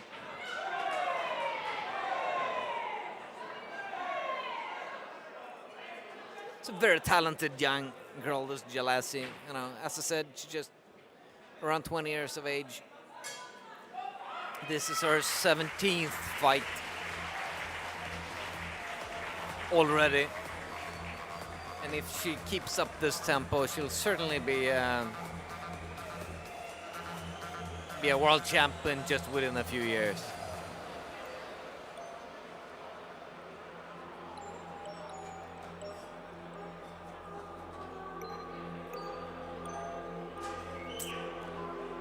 I'm curious how the corner is coaching Gonzalez, because she's extremely decisive. She knows pretty much exactly what to do and at what time. She's running this fight very nicely.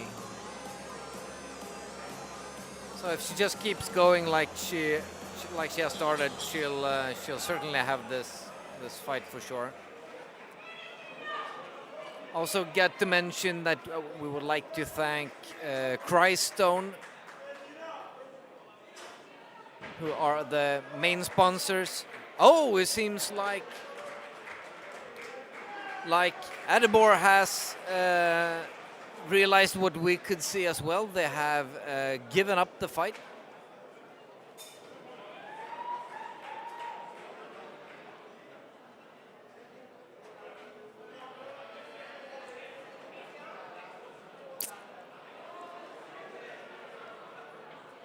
Apparently she realized that she was inferior in this fight. Gonzalez was getting the best out of her, so I couldn't tell whether it was her or it was her coach that gave up the fight for her, but for some reason they gave up. Might have been an injury as well. The knees that Gonzalez landed were pretty evil.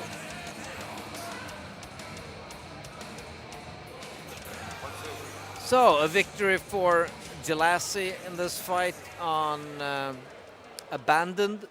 Ladies and gentlemen, due to the fact that the black woman has thrown in the towel, the winner, by default, the white, Zena Gonzalez.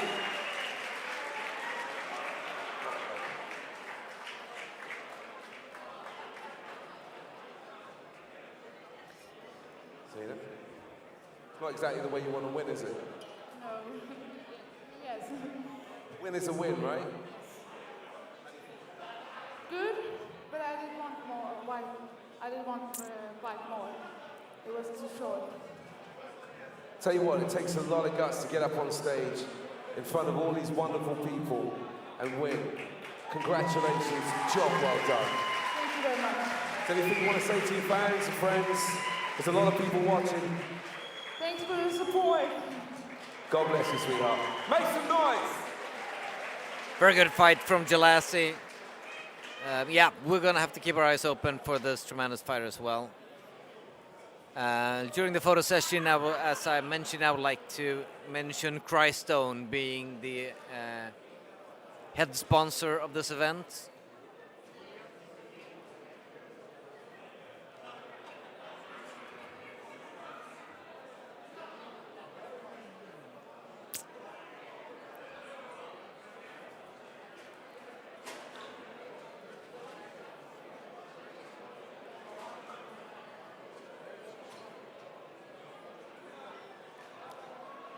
Make some noise. This is a wonderful evening. What a way to spend an evening. Wait a minute. What a way to spend an evening. That's what I'm talking about. Herbie really gets the crowd going. It's almost, I think it's sold out tonight. I can't see any free spots. This next event is a WKN European title qualifier. Oh, this is a good event. We're going to do this right. In the black corner. Yeah, I said it. In the black corner. Are you with me? Should I do this all over again? I don't care about the cameras. Tonight is our night. You worked, you came, you saw the Warriors, they're here. Make some noise! Yeah! I see you, Dabo. I see you. It's an amazing Yeah, people here tonight. It's champions, it's warriors, it's fans. It's lovely in here Making tonight. it a special I one. gotta recommend everyone who's seeing this live stream to try to visit the next event, which is preliminarily scheduled for February next year. The black corner with titles: WTKA K1 World Champion, WKA Multi-World Champion, the WAKO K1 World Cup Champion, 5-time Swedish Sancho Champion, 3 times Swedish Kickboxing Champion, with 92 fights, 76 wins, 15 losses, and only 1 draw. Ladies and gentlemen, make some noise for Nils, the Honey Badger, Vigland!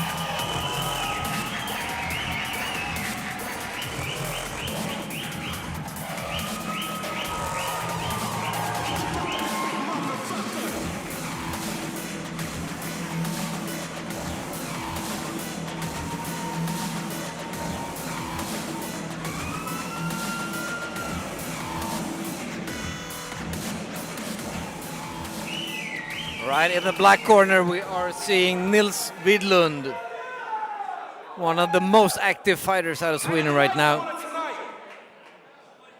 Hailing from Sweden, also.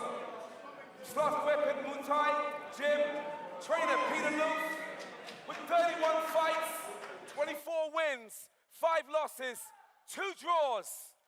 The 2-time Nordic champion, the Swedish champion. Ladies and gentlemen, Alexander Arutulyanyan. I just got that barely.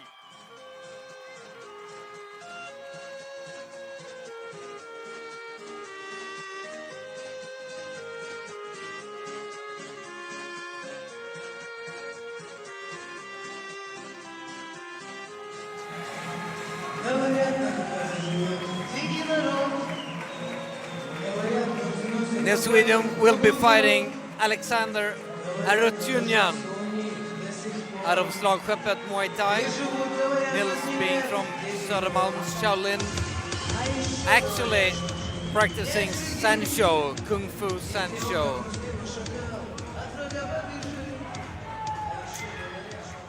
In this fight, Nils Widlund is 8-time Swedish champion. He's a WTKA world champion. And Arutynyan is 2 times Nordic Muay Thai champion and Swedish Muay Thai champion as well. So we got 2 pretty different styles fighting it out in this fight. And there's very much at stake. The winner in this fight will get a shot at the European Pro title, the WKN professional title in K1 rules.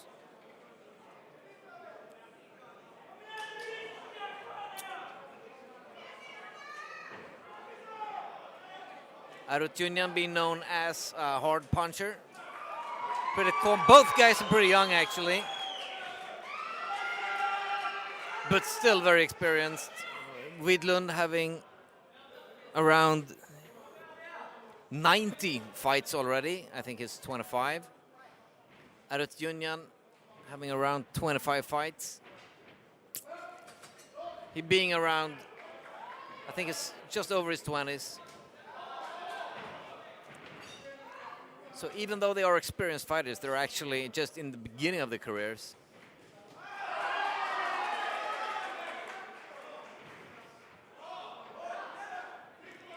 Widlund actually haven't fought much in Sweden lately. He spent a year in the United States, and he actually fought in Tokyo Dome last year, and in the Dream New Year's event.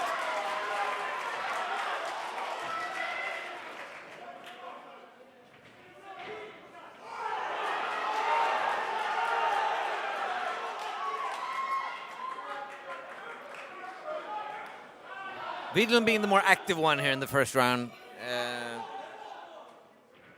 But Arutyunyan seems to be waiting. Seems to have more powerful punching though. Up, good low kick there. That will hurt tomorrow. Oh, another one, same spot.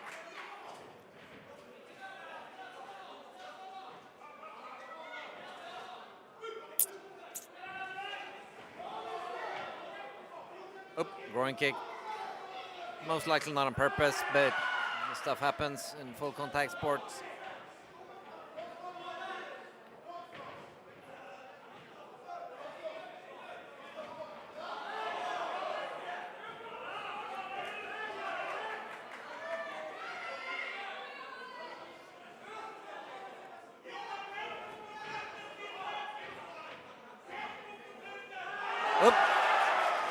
Nice unexpected spinning back fist there from Arutyunyan, which caught Widlund high on the eye, but good punching there. Oh, Widlund has got a taste for it.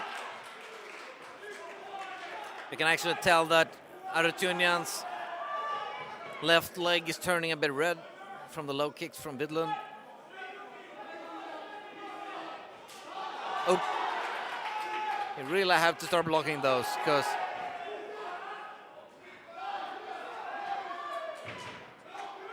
Widlund are really landing them correctly. Oh, good kick. Just some surprising techniques from both fighters. This is tremendous action. This is what you want in a fight.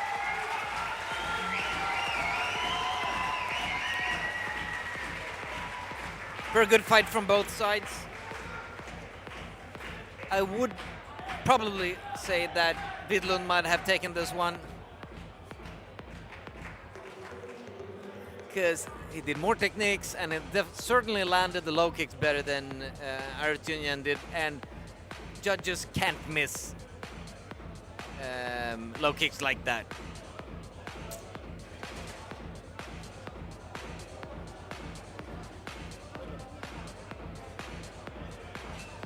Both fighters having very experienced corners as well.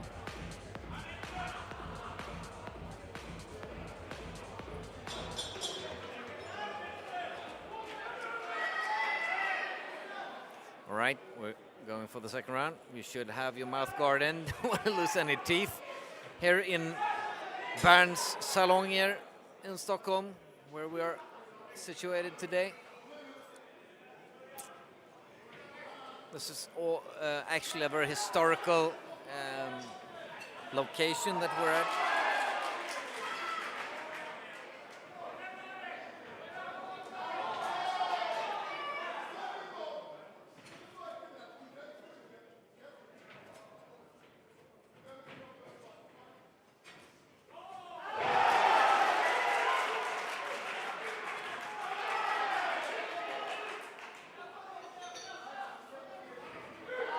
Yep.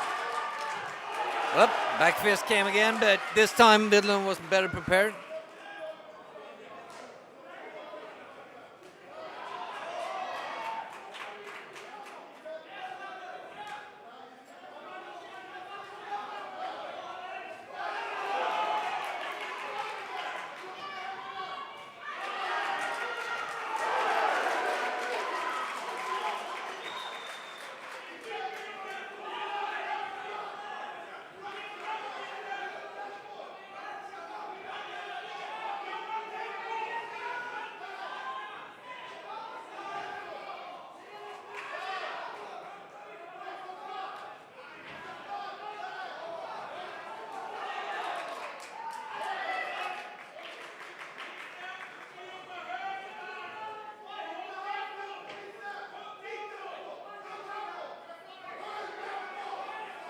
Well, both fighters being a little cautious at the moment. Oh, good knee there from Arutyunyan. Oh, good punching as well. Woodham seems a bit shaken. Now it's all in on both sides. They truly want this pro title shot. Oh, very good knee again.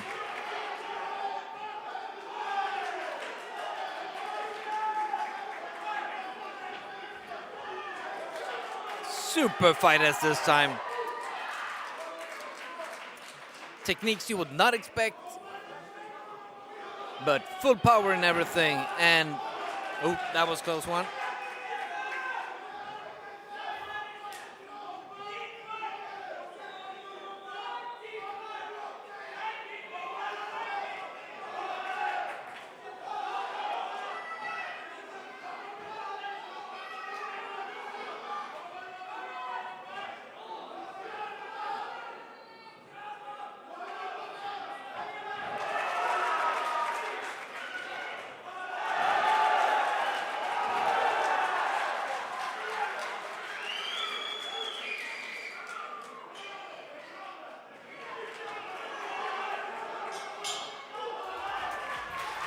Very exciting round, full of action, and most of the crowd that is here are actually standing up. They really love what's going on here in Bern's Salon here in Stockholm tonight. And I gotta agree, this is tremendous action. Two very experienced fighters fighting very well, both of them.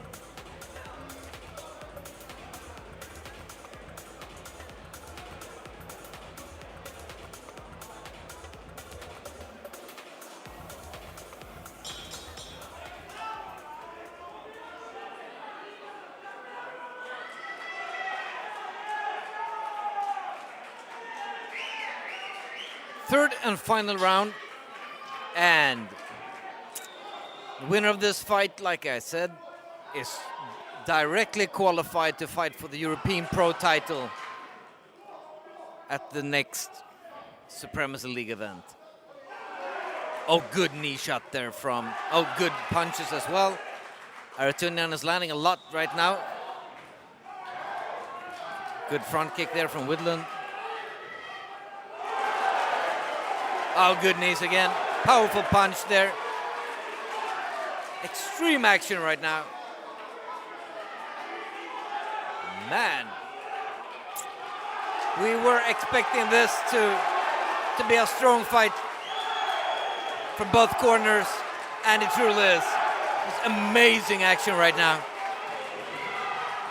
The crowd is going nuts. The corners are crazy right now.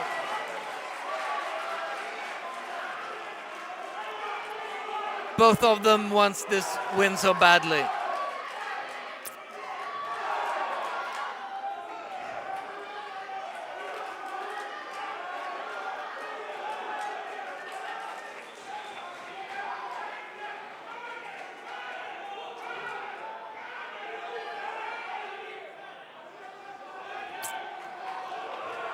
Well, my scorecard, I would guess that Widlund had the first 2 rounds by small margins, but Arutyunyan is taking over in this 3rd round.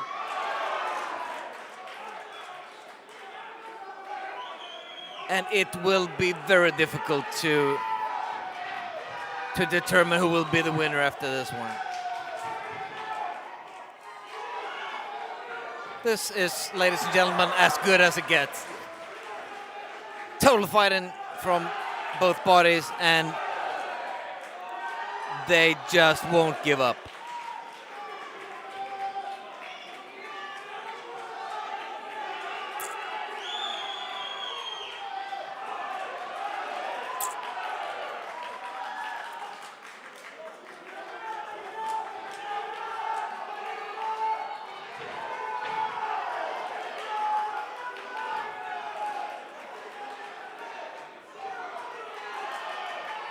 Good uppercut there from Widlund, but Arutyunyan certainly being the aggressor now. Oh.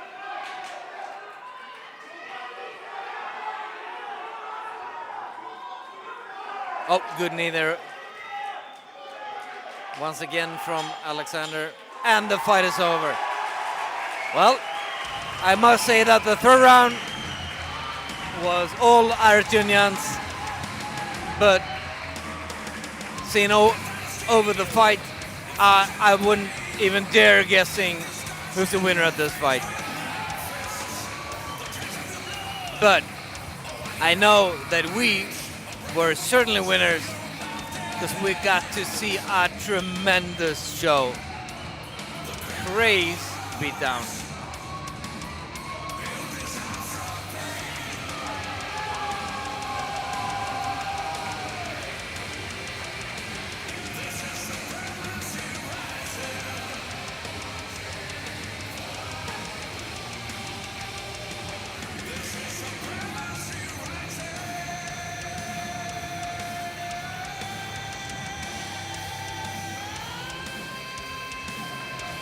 All right, let's see what the judges have scored.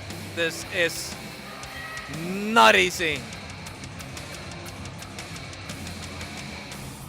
Ladies and gentlemen, by unanimous decision, the winner in the white corner. Actually, Arutyunyan managed to get it. That was a tremendous pickup in the 3rd round.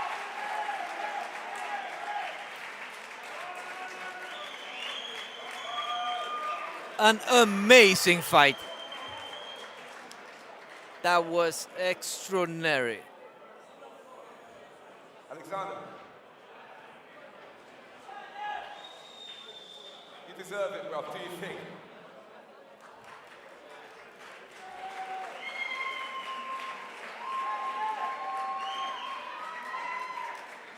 Wow. You want to just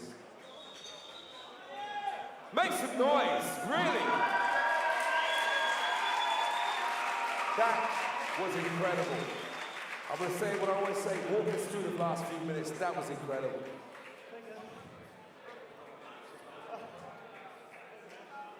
You're very welcome, man. Ladies and gentlemen, Alexander. Yeah, that was a tremendous effort from Alexander Arutyunyan.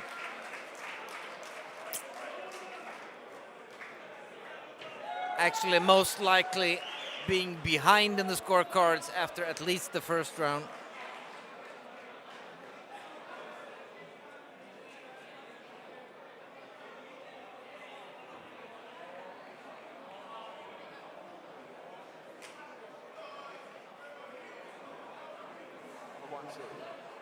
With me?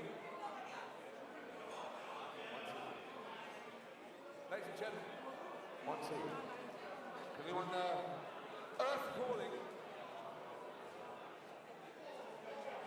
1, 2. Be a little bit more volume. We're picking up pace. Ladies and gentlemen, make some noise for the fighters tonight. That was incredible.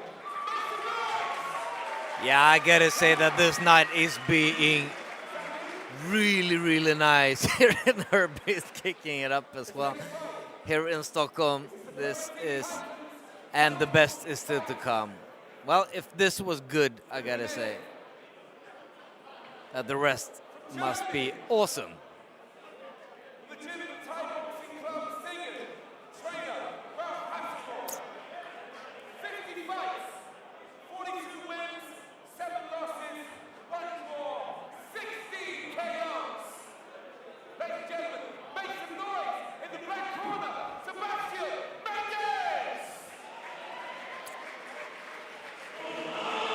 Well, we got Sebastian Mendez coming in.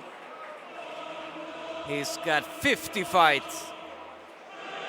And if I don't remember incorrectly, some 42 wins out of those.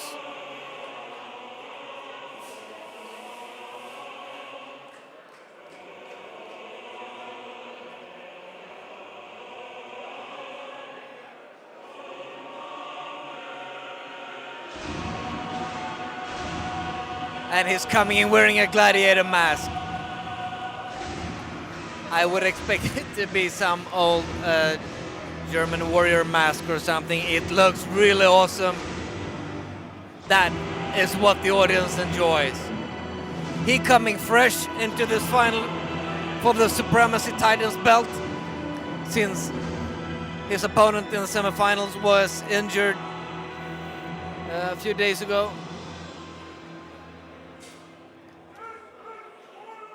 And in the white corner,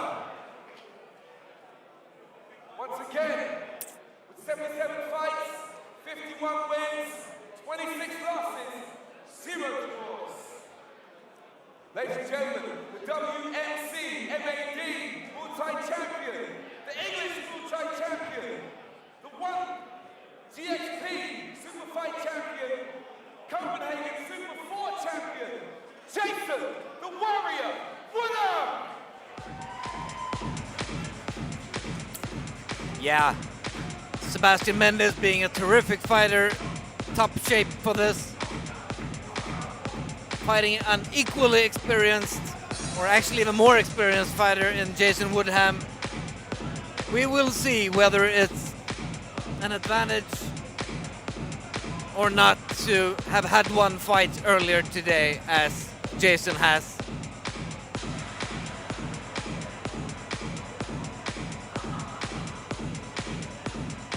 Because your shins will certainly be hurting, but for many it's actually an advantage to have one fight before, because you will feel better prepared and more fresh when it's time.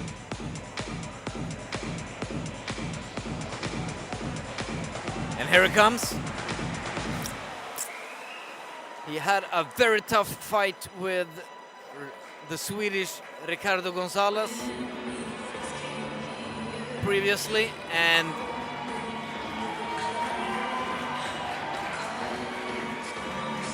seeing these two monsters just now battling out will be explicit.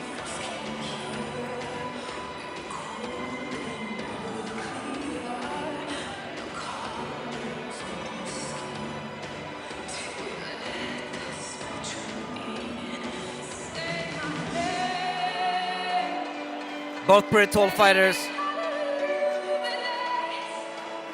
I gotta say that Mendez did get the advantage of being able to watch Woodham's fight against Gonzalez, hence being able to prepare for it. That may be something that can change the outcome of the fight. Still, Woodham being very experienced, he's not going to give anything away for free. He's most certainly going to give everything in it. He previously declared that he is not leaving Stockholm without a belt. And this is where it will be settled. This fight, ladies and gentlemen, is for the Supremacy Titans championship belt, the professional belt in the Supremacy League.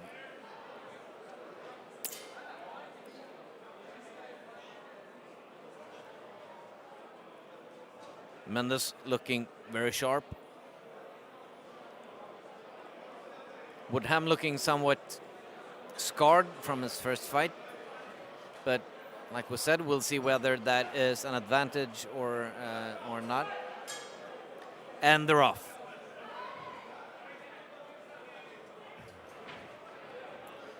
Good kicks from Woodham in the beginning. Strong punches from Mendez. Yep. Got a more aggressive style, Mendez here. He actually fought in the Thailand versus Challenger series that was broadcast on Eurosport about a week ago. It was Thailand versus Germany, and Mendez. Oh, that's a knockout! We'll see whether it's a knockdown or a knockout. He is completely gone. This may be the end of it. We'll see. Now he's up. He's looking sharp. Tremendous punch from Mendez here. He's not going to wait for Woodham to get his things back.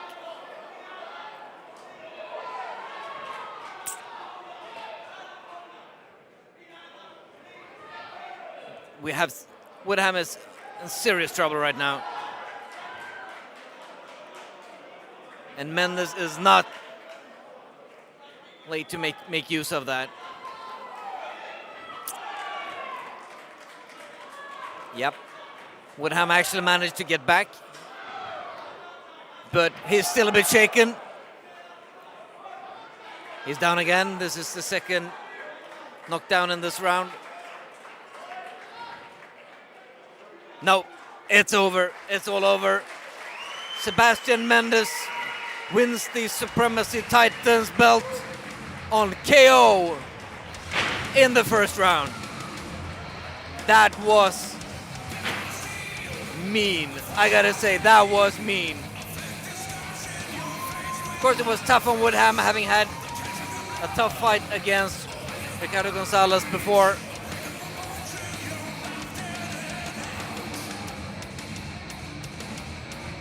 Very sportsman-like style from Mendez, showing respect for his opponent here.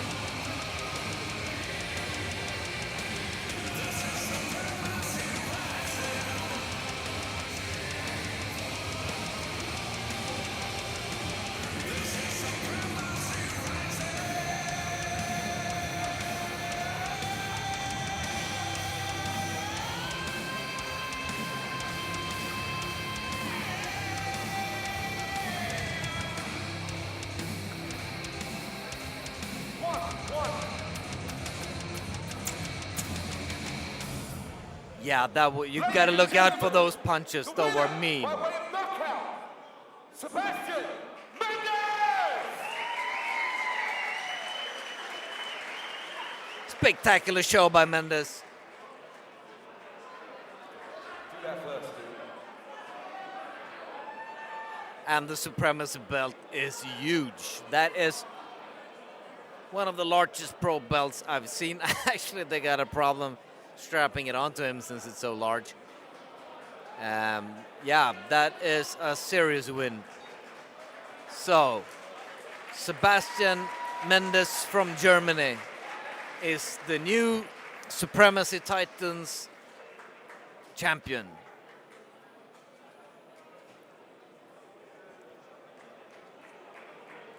Very tough fights for very professionally performed by Jason Woodham. Walk us through the last few. Actually, walk us through the last round. The last round was what I think perfect for every fighter. When you think of fighting first round knockout, it's the best what can happen. My man, you came, you saw, you conquered. Ladies and gentlemen, make some noise! Sebastian Mendez! Good Lord. Yeah, that was cool. I gotta say, that was spectacular. superb show from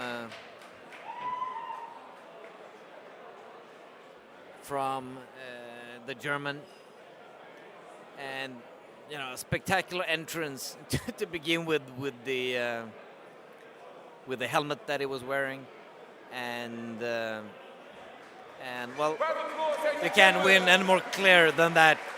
KO, no crap, but very tough performance, very strong performance by Jason Woodham.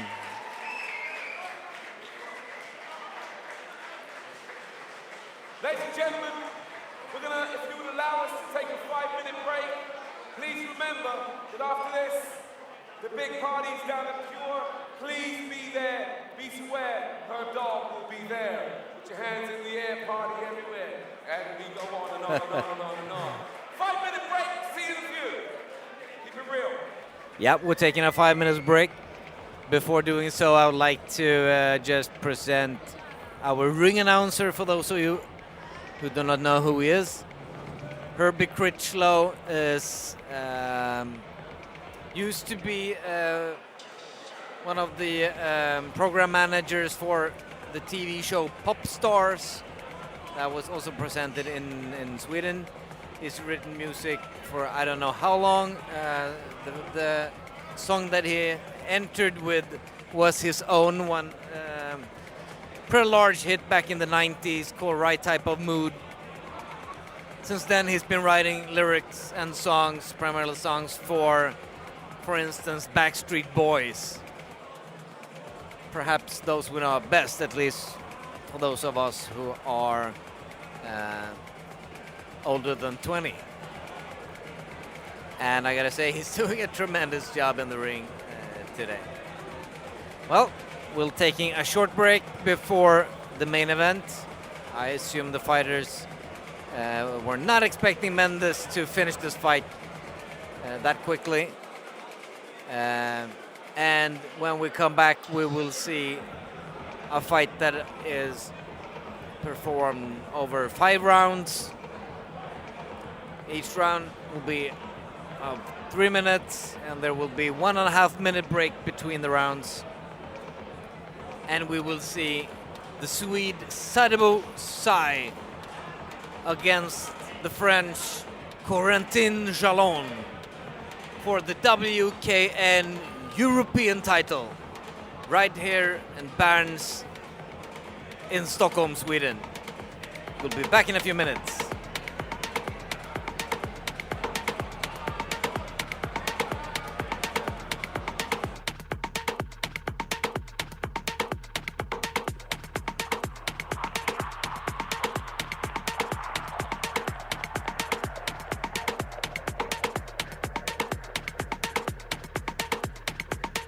Our way of life, our very freedom came under.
kvar, 1 minut.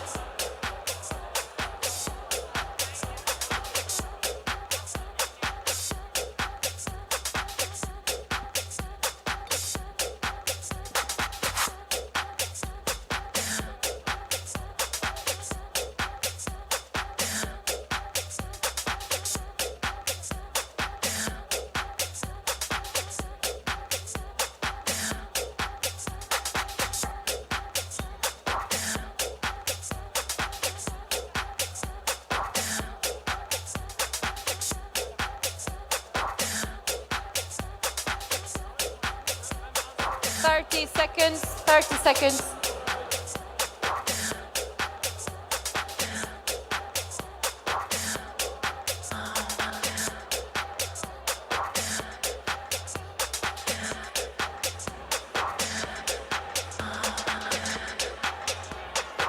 All right, and we are looking forward to the main event of this evening. 10 seconds to start.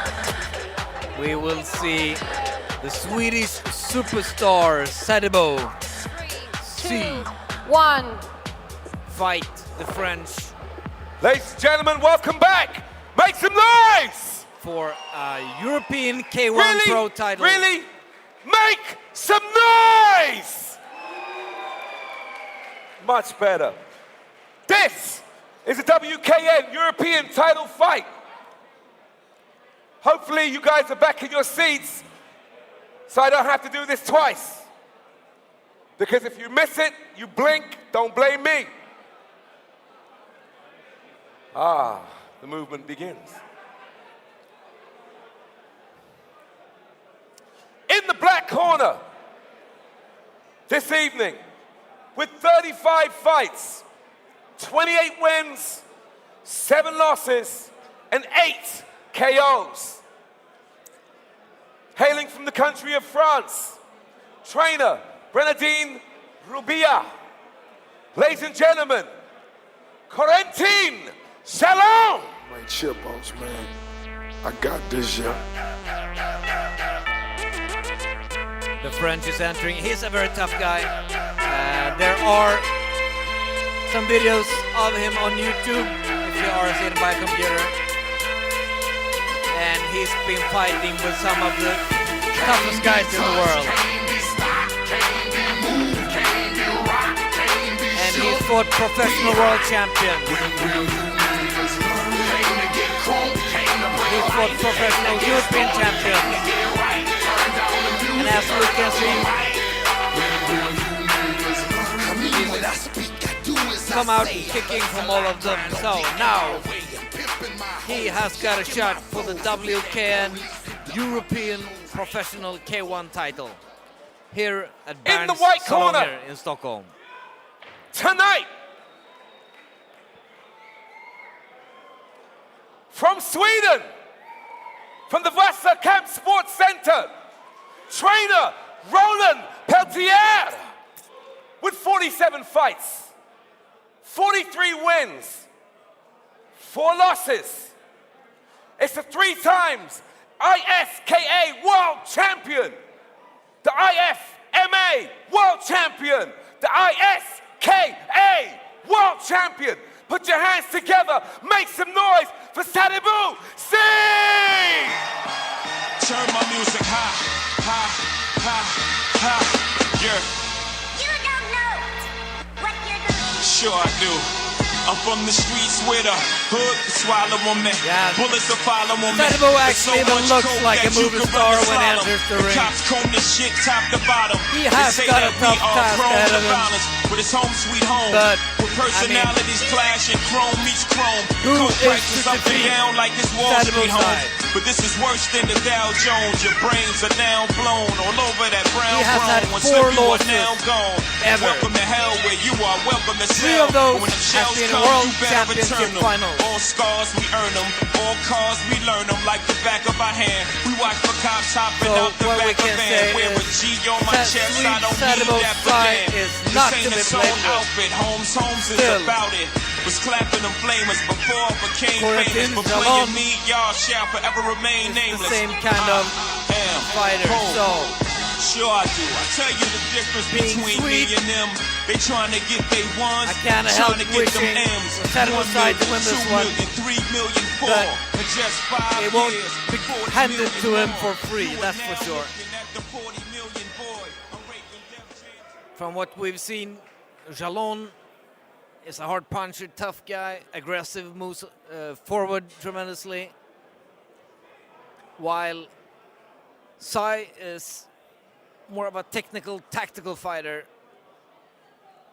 who always keeps his cool.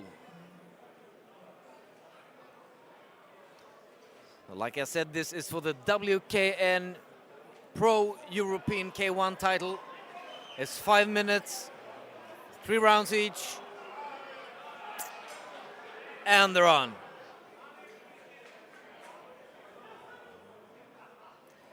Of course, they know that there are 15 minutes of fighting ahead of them, so they're a bit cautious in the beginning not to give anything away. You know, they got to save some of the stamina for the later parts of the fight. Good kicks from Sai here in the beginning.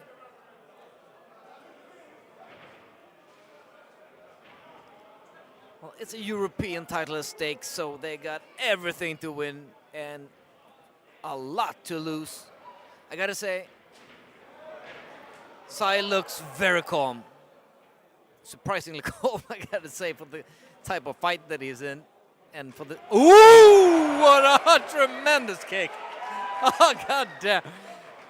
Well, the French didn't react much, but it was as surprised as we were.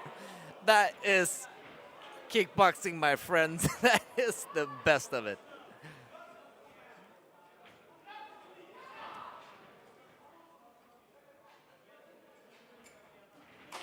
Ooh, what a kick. Oh, goddamn. I mean, if he's going to keep that up, it's going to be a tough night for the French. Oh, and a spinning kick as well. Yes, this is how a show should be. I mean, Sadibou Sai is really giving it in. He's displaying his full register, and it's extremely difficult for someone like Jalon at this time to try to figure out what will come next from Sadibou Sai. Because from what I heard on TV interview the other day, he actually doesn't know himself. It just comes spontaneously.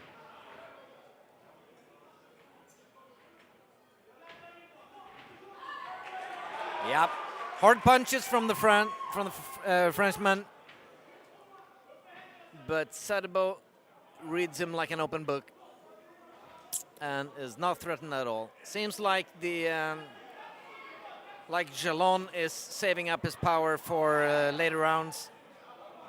Might be a smart move, but just looking at Sadibou, you know that he is prepared for the full 5 rounds as well. So there's nothing to wait for.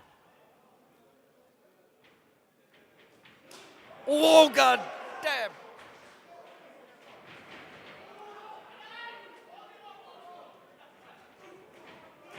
Those kicks have put people out of fights before. I gotta give the first round to Swede.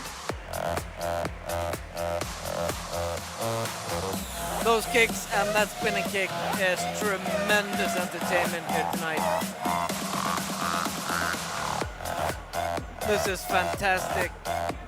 And if I was from France and was standing in the ring against Sadibou Sai right now, I would certainly try to get my things together.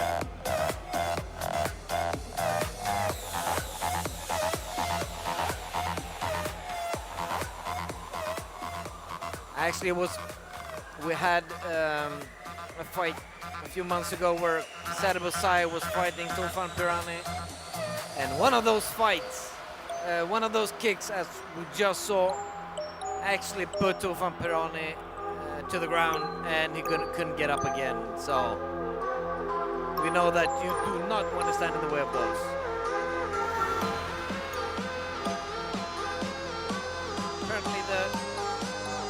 Jalon is tough. He's taking 2 of those already and is still standing. But would probably be a smart move for him to do something more active when these kicks come blazing in, because they hurt. Trust me, they hurt.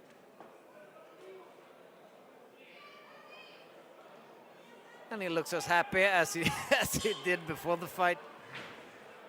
Well, why not? Yep, you can tell that the French is accelerating. It's probably been coached so by his corner. That will make it a bit more difficult for Sadiku. I still think he's in very good control of this fight so far.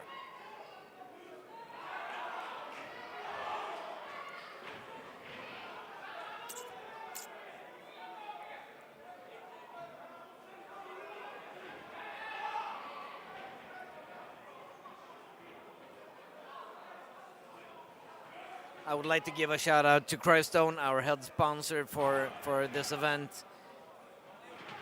And also to Nutramino, who are our co-sponsor for this fight and this event. It's with the sponsors that we can make these things happen, and wouldn't we have run the fight, Crystone, Nutramino to help us out, we would not have been able to see this tremendous fight that are being displayed for us right now by Sadiku and Corinne Jalon.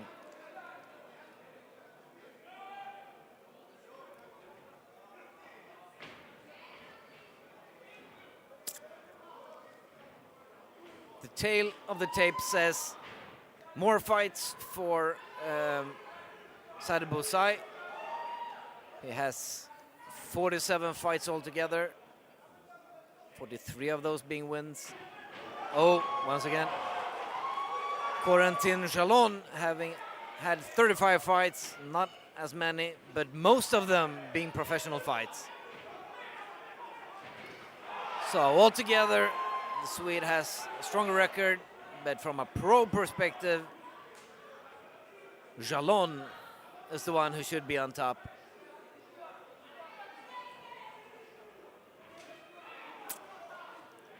These guys weighed in at the official weigh-in, stare-down and press conference yesterday at 88.5 kilograms. They are probably, both of them, way over 90 today. So these are massive fighting monsters in the ring today. Good knee there from Sadiku.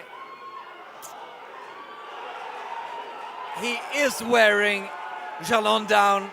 The audience can tell they're cheering like madmen in Barnes right now. Jalon is tough. And you can't really tell whether he's hurt or not.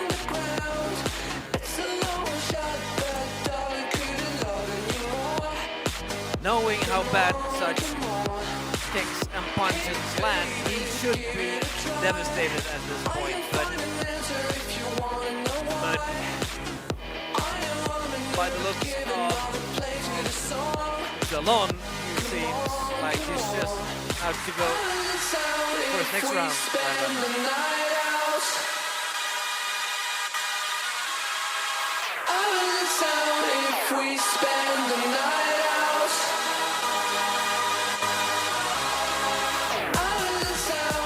Well, we'll see who will have the stamina for the full 5 rounds as well.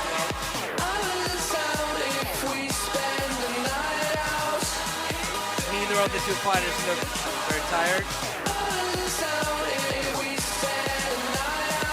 And we can be pretty sure that both of them has trained very hard to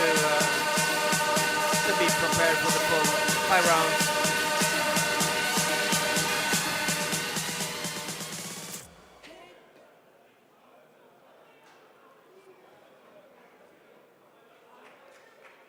Round 3 is about to start, and this is usually where the tempo raises a little bit.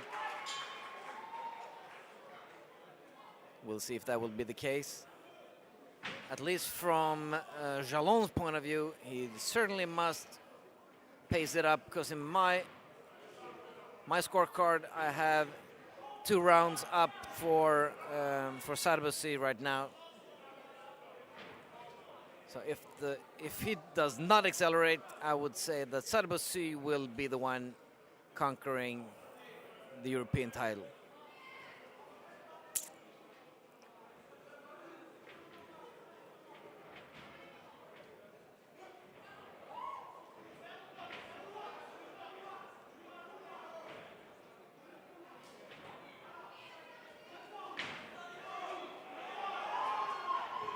To make things a little more complicated for the French, Sadiku actually changes his stance over the fight.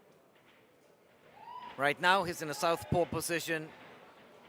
All of a sudden, he's back to orthodox. That'll make him even more difficult to figure out.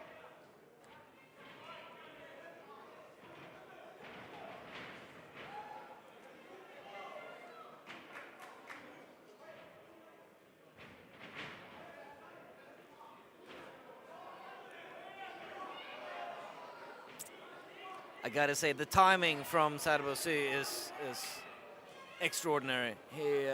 Oh, that was a close one. You can't keep your hands down with monsters like Jalon in the ring. Seems like he's starting to get a bit confident here, Sadiku.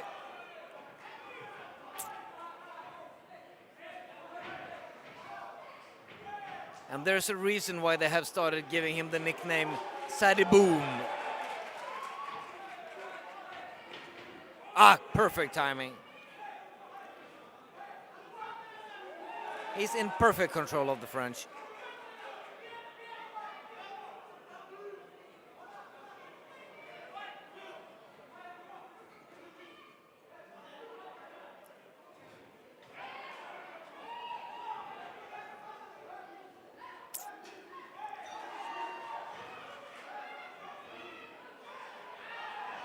Oh, that was dangerous.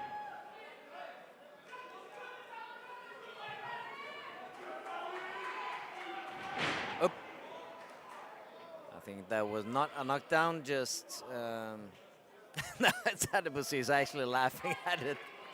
He's a tough guy. He's nice as well. That's good to know. No, it looks like a movie star. He's one of the toughest fighters we will ever see, and tremendously nice at the same time. All right, third round is over. No change in the scorecards from my point of view. I would say it's still Sadiku in the lead after 3 rounds. And technically, that means that Jalon has to accelerate so that he actually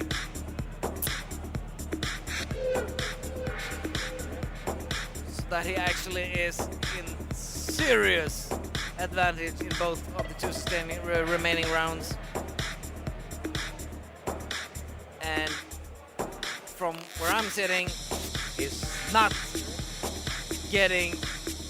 managing to figure Sadiku out. He does not manage to get control of the very unorthodox style of Sadiku. Being tough is not enough. You have to have the techniques. You have to have done the training back home at the gym. And this is something that we can tell that at least Sadiku has done.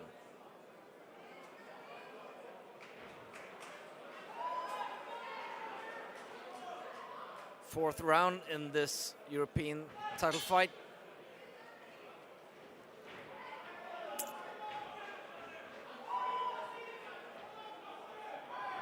Yep. Jalon is definitely accelerating the tempo now. He's probably been coached by his corner to, or been informed of the fact that he is behind on points. And we can tell that Sadiku actually seems to be in a little more trouble now.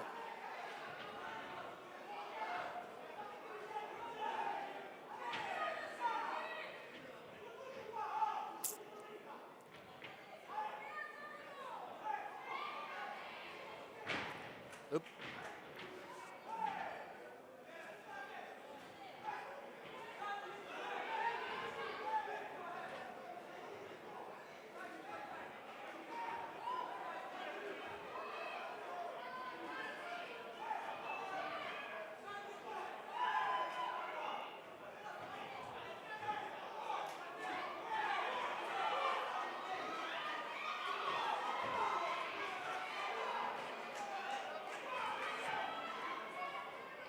Oh. Good block there from Jalon.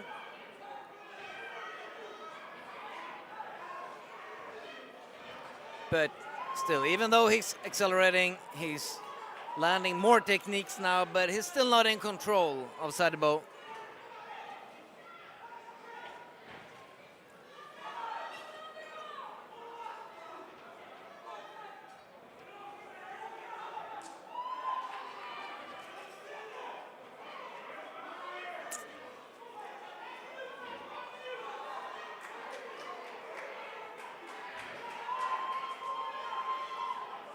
Yeah, and we can tell that Jalon is a strong fighter, but seems like Sadiku has wore him out a bit. So it doesn't have the, I mean, from the muscle mass that he's carrying around, he needs to be a strong guy, but he doesn't have the stamina to be able to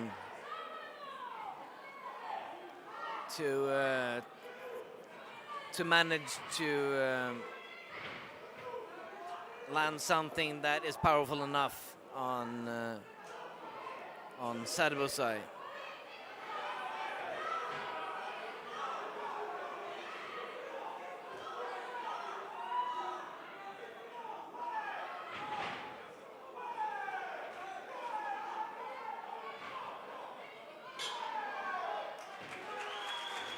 All right. Fourth round. We can tell from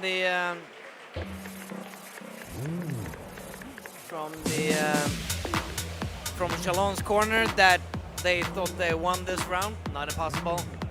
At least it's a difference now from the first 3 rounds, because like I said on my scorecard, we are having 3 rounds up.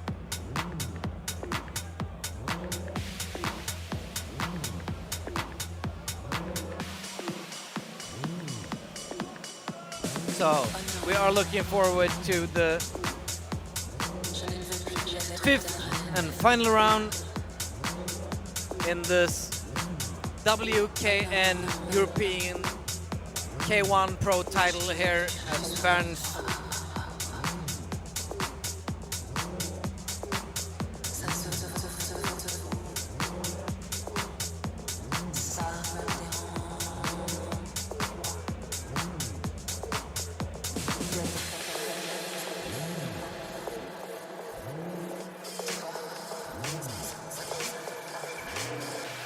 This is the round where Jalon can make a difference. If he doesn't, we will have a historic event tonight that would be the first Swedish pro belt received in Sweden ever.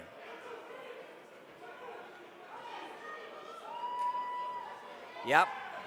The French is accelerating, not strong enough from my point of view, but he knows the situation right now, and he is accelerating to, if he knocks Sadiku out, then he may conquer the belt. Otherwise, my scorecard, I would definitely give the belt to Sadiku at this point. He is what a good knee.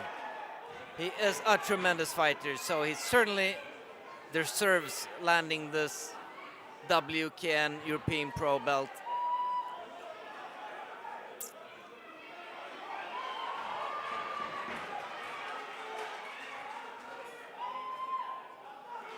So we are currently watching the main event, the main fight at this Supremacy League show in Stockholm.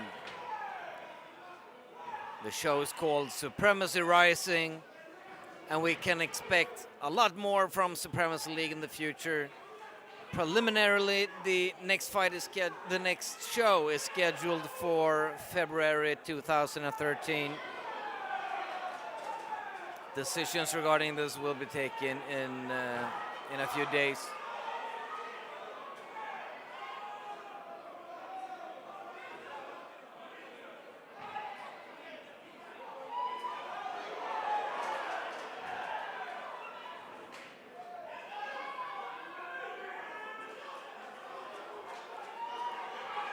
We are just a few seconds from finishing this last round in this spectacular European title fight. Sadiku is not as aggressive now as he was in the first round, but he is way ahead. Well, I should say he should be way ahead.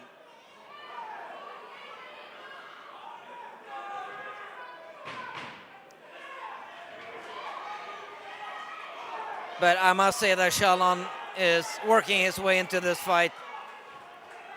He looked stronger in the fourth round than he did in the first three. And I must say Sadiku is looking tired as well. And he's taking a lot of heat right now.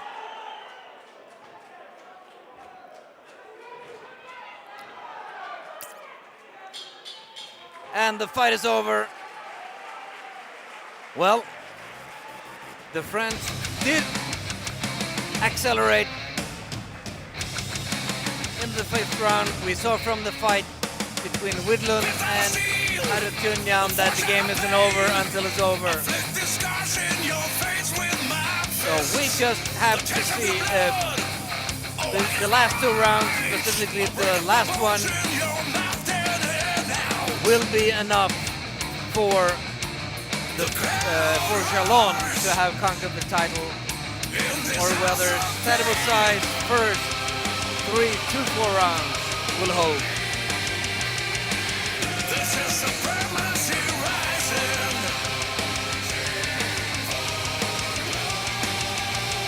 We are seeing Stunner Dahlbeck handing out the trophies.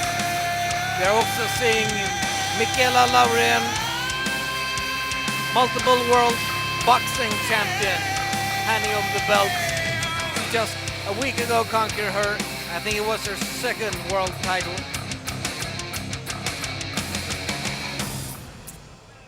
So she should be pretty used to this. Let's see what the scorecard says.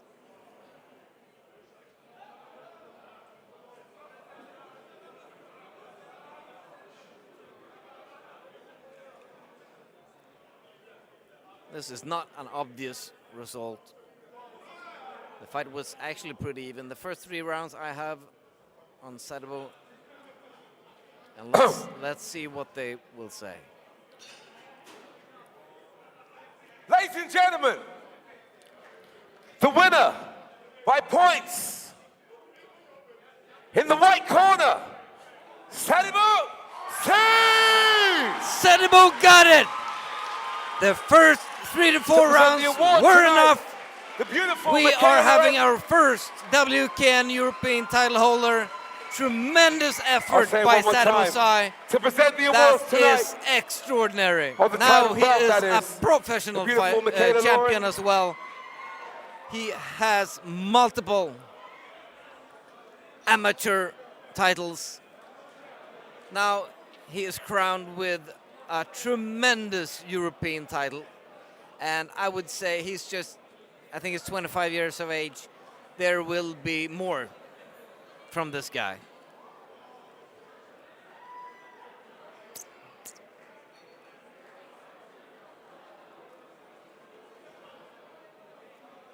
Should I say this? Do I have to do this one more time? Make some noise!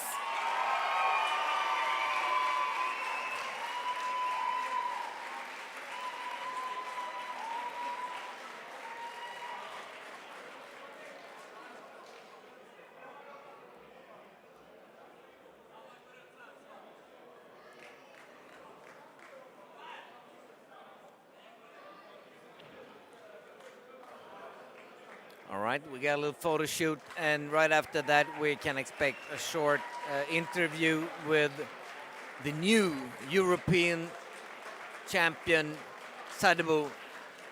We got a lot of press here today, tremendous media coverage. If I can have you a few Let's seconds listen of your to the time. interview. Wow. And a historical event, historical fighters. It doesn't get much better than this. Walk us through the last few minutes, please. I was tired and he kept coming forward, so it was tough. It was tough. That was a serious opponent. Serious. Once again, you shine through.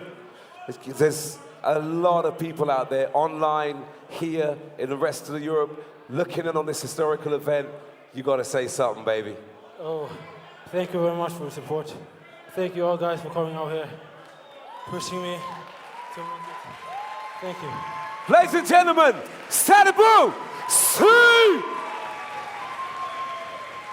Yeah, this is big. And as we come to the end of this evening, there are a few things. Before you leave, there are a few things I'd like to say. It's quite important. This stage, this whole area would not be possible without the hard work of the One Thai, More Thai group. Ladies and gentlemen, make some noise. You wouldn't be here if it wasn't for them. And I'm serious. Make some noise! My name is Herbie Critchlow. I will be around all year, the next decade, and the next two. In case you don't know it, I was born to do this. Ladies and gentlemen, thank you so much for coming out. Remember, the party continues at Pure. We will return. Welcome to Supremacy Rising! Yeah, Herbie is a sweet guy. Yeah, he's absolutely correct. If we wouldn't have been collaborating with the local gym called One Chai Muay Thai, located in Stockholm, this would not have been possible. It has been a tremendous effort on their behalf to put this thing together, building the ring, coordinating everything. We're extremely grateful for this. My name is Håkan Ozan, and I would like to thank you for having stayed around for this Supremacy League event called Supremacy Rising. Thank you, and see you next time.